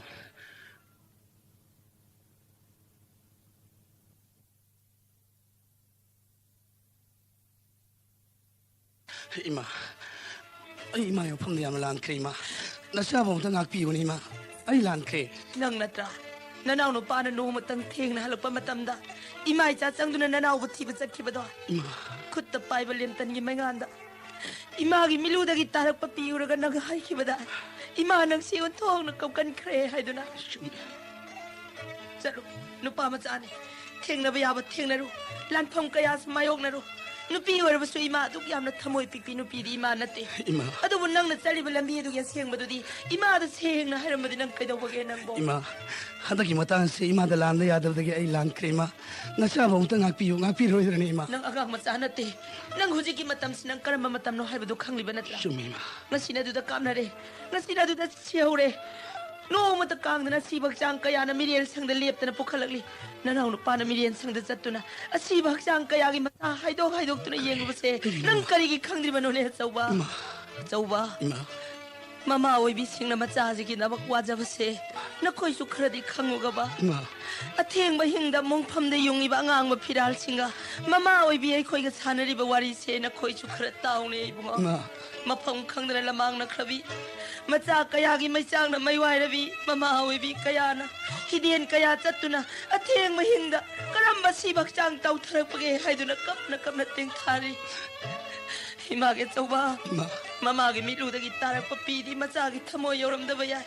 ꯑꯗꯨꯕꯨ ꯃꯆꯥꯁꯤꯡꯒꯤ ꯃꯤꯠꯂꯨꯗꯒꯤ ꯇꯥꯔꯛꯄ ꯄꯤꯗꯤ ꯃꯃꯥ ꯑꯣꯏꯕꯤ ꯑꯩꯈꯣꯏꯒꯤ ꯊꯃꯣꯏꯒꯤ ꯂꯥꯇꯝꯗꯅꯤ ꯍꯥꯏꯕꯁꯦ ꯈꯪꯉꯨꯅꯦ ꯏꯕꯨꯡꯉꯣ 이마기 뭐 라레 하이자버가 로이나네 이마 와팜 뭐땅 이마 그럼버 와팜 망아 뽀삐 쿤티다 와이레 텐지 헤이버마 파리 알주나 sarga lok tagi sana gele au he aga mama gi mapam da kat ki mama gi aning matungan ki apang mana sa aya su washa ma gi makha gi matungina matang li gamla da sati sha gele au me he aga ima gi mapam da kat ge don porakli sa gele au ni leinam sin de khanu ne ima na latna bigano sa gele au se sana gele au am tadi olan mi ne ima kari no ne ima ge choba ima gi shawa gi damak tani na sa na pi ko ima kari no haima 그다음에 너무 토이도 뭐 있어봐 해야 거리노네 마시나 떠오르지 뭐 마마이 막꼭 삼나다 방아 따와 그나노 정민아 레시나 마 마하가시 누피니 마 누피 그럼 바자티기 닝와 마이테이 누피니 마 마이테이 누피 마팜시다디 그럼 뭐 와칼기 똥이나 이마기 세바기 다먹네 소바 이마 헤이 이마도 커르모 그래 커르모 ngaiko 이비마 시 피시나 럭실루세 까리 요라노 야니다 잉데데 숨내부터 야니다 소바 이비마 시 피지 빠실루 오이 조심 나꼭 또 우피바 투피디 럭토 투피디 럭토 피드는 나꼭 또 닝티나 kop실루 이비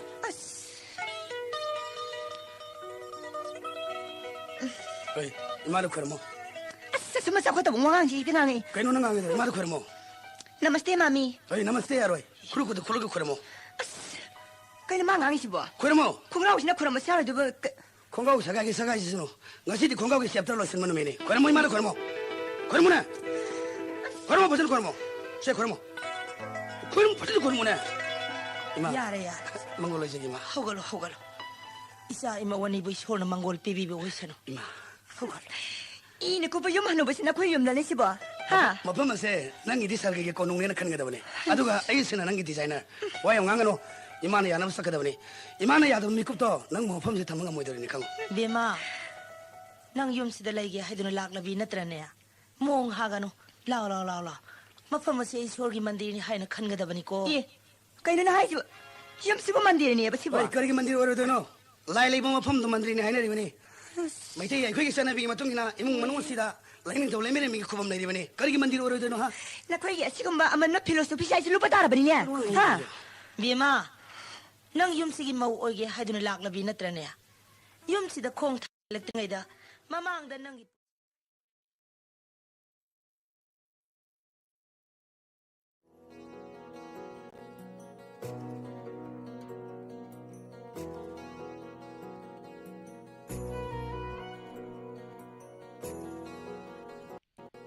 Hauzik Tavikri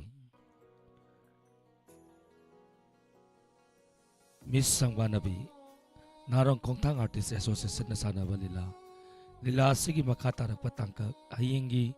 pungtara matoy tama matamda mugtamin na si Tarom natok na tahan sa riba si 90.0 wahong radio madi Diamond TV ki tarom paring sini